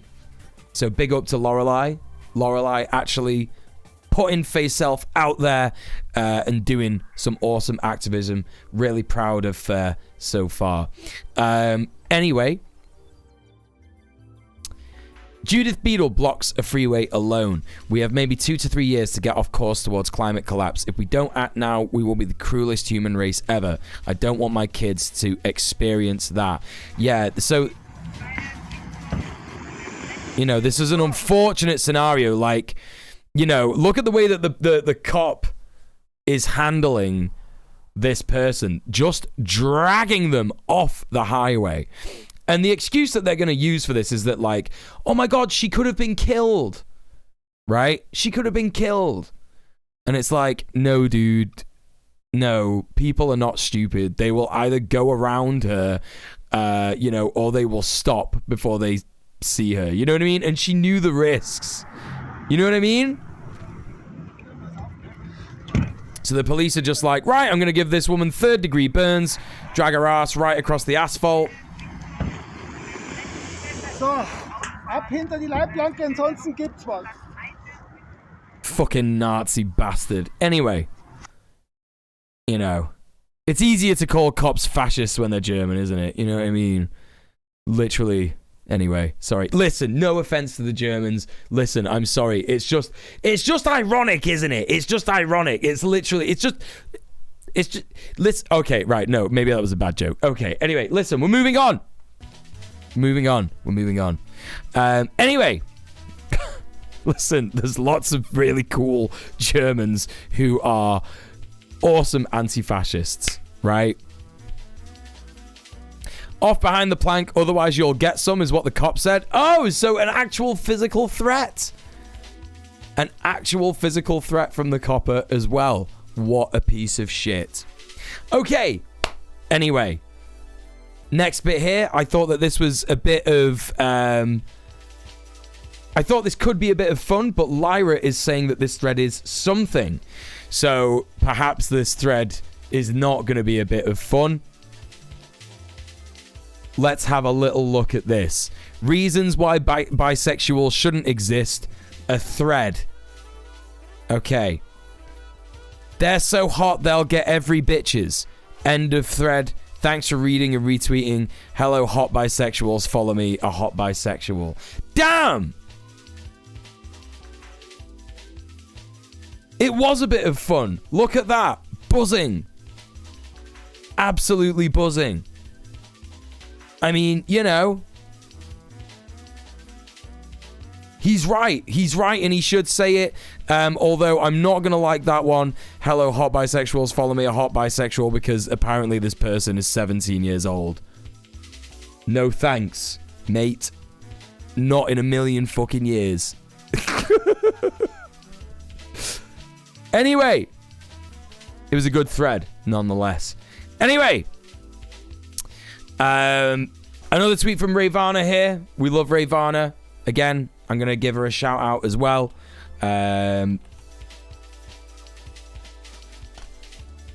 Go and show her some love. Oh, that's not correct. Hang on. I think is it just that? Is it too wise for Ravana? Yeah. There she is. Go and follow Ravana. Oh, yeah. I just spelt it wrong last time. Yeah, there's literally not 2 V's in it. Just me being a himbo. Anyway. Right. Oh, yeah, the headline. Yeah, I'll get to that. Don't you worry about it. This is what real grooming looks like. This is what real child abuse looks like. And wouldn't you know it, he's Mormon and not queer. Right? We look at this from the New York Post. Arizona polygamous leader Samuel Bateman had 20 wives, most under age 15. Extremely fucked. Yeah, listen, like, and also, like, oh, I don't want to go too much into this, you know what I mean? I don't want to go too much into this, because this is going to trigger people, but, you know, it's weird how right-wingers don't care about this stuff, but they only care about drag shows, even those ones that aren't aimed at kids. Weird how that's a thing, isn't it? So there we go. Final news, final little bit of the Twitter news roundup here. This is from Erin. Erin's a great resource for, trans rights, trans bills, the anti-trans bills that have been going around the US at the moment and stuff. Well, a couple of months ago and more sort of just like pro-trans news. She's really good. I love Erin. Go and show her some love. Erin talking about here how a transgender woman in Japan has won a workplace harassment case against her employer who told her she had to cut her hair and use male pronouns. I've seen indications Japan has been moving forward in trans rights. This news is wonderful. And it is. It literally is incredible. Incredible, awesome news. So there you go. There you go. Nice little bit of a positive news story to end on. Listen, chat, I've gone for longer than I would have. I'm sorry that I was late today. I'll be back at the earlier time tomorrow. So another short stream. I apologize, but we're going to be checking out more stuff tomorrow. Don't you worry about it. Do you know what we're going to be checking out tomorrow, chat? Does anyone remember? Does anyone remember? And in fact, before we go, before we go, you know what you should do? You should sub off Twitch. Give me money, because this is my job. Get it there. Get it all in there. It means you owe us more rat time. Well, we would get rat time if people donated. That's how you get rat time. If you want rat time, you donate money to the stream using the sub off Twitch command in the chat. No one know what's going on tomorrow. Is anyone... Because listen, you know what always happens, chat? You know what always happens, chat? I do the stream that I'm going to be doing tomorrow, and then people come... Oh my god, it's a rat time. Unfortunately, those... Thank you for the Prime Gaming sub, Jojo. Unfortunately, Prime Gaming subs do not trigger rat time. They don't trigger rat time. It has to be a sub off Twitch donate, because it is an unofficial... it's an unofficial hype train, basically. But listen, as I was saying, I always do the stream that I'm going to do tomorrow, right? And then the next day, chatters are like, oh my god, I missed.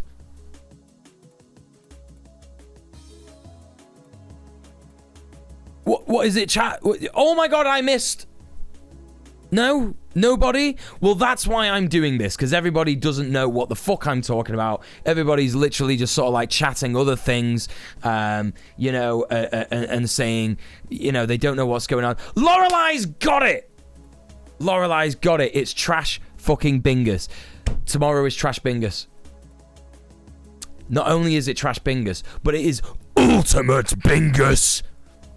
Which means that we will be giving away 10 games. You could win up to 10. No, you could win 1 game per person, but 10 will be given away tomorrow if you play Trash Bingus. There's a chance that you could win a cool, very cool game. It's Trash Bingus. It's the first Wednesday of the month. It's a special Christmas Bingus this month, so make sure you stop by. We're giving away 10 games, literally, tomorrow. So make sure you stop by, make sure you play. It's going to be a whole heap of fun. Fun house, it's a whole lot of fun. Prizes to be won. All that shit, right? So there you go. You got too many games already. Backlog is guilting me. Well, listen, there's another incentive for you to come and watch Trash Bingus. Overzealous Euthanasia. Welcome to the stream. And that is that we play a lot of funny, so bad that they're funny games. And you can have a little laugh and have a little fun time with that. So that's that, isn't it? That's the end of that. Bingus site bookmarked. There you fucking go. Thanks for the reminder. You better believe it. It's tomorrow. I'll probably be starting around 6 p.m. So, 6 p.m. GMT. Anyway, listen. Now that I've reminded you all of that, the most important thing in the month, it's time to do a raid. Please join me with a raid, because it's very good to take a lot of people over to a specific stream where people are having a lovely fun time. And today we are going to be... sorry, I keep hiccuping and burping, and it's not my fault. It is my fault. But I just want to check and see. Let's have a little look. Yes. So we're gonna use...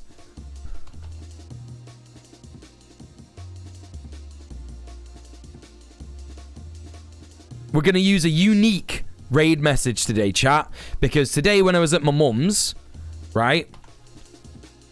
Do you know what she said to me? She said, have you ever heard of Fremily? Right? To which I replied, yes, mum. Fremily are literally my actual friends in real life. And, they used to book me for Twitch London. They're the people who ran Twitch London. So we're going to be using this raid command, which is Mule Loves Fremily. I'm literally typing it up, as fast as I fucking can right now in the chat. Why is it not? Why is that not happening? Hang on, I've just got to do this. Okay, there you go. So listen, if you're a sub, copy and paste the one with the egg dog. If you're not, copy and paste the one with the ice pick. We're going to raid my good friends, Emily, with that specific chat message. So let's fucking go, chat. Come with me for the raid. It's going to be fun. Fremily are good friends of mine. Like I said, they are streaming Tom Clancy's Rainbow Six Siege. I've never played that. It's like year 7 of Siege. They're doing like an ad, so it's good to, support my friends who are like doing ad stuff and what have you. You know, really, really, really cool guys. Anyway, I'll be back tomorrow. If you want more Mule in the meantime, check out the socials. I've got a VOD channel where I upload all the VODs. I spelled that wrong in the chat. Fucking hell, it's going well today, innit, chat? I got a VOD channel. I got a TikTok. I got an Instagram. I got all that stuff. I'm on Twitter. Yeah.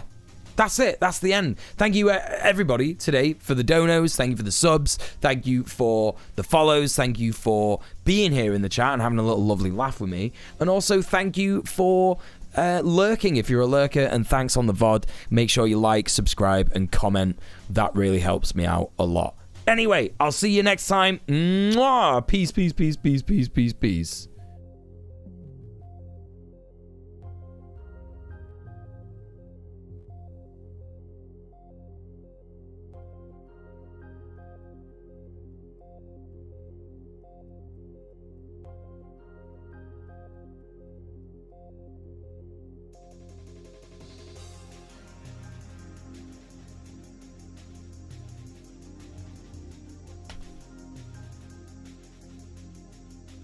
Chat, you're the fucking best.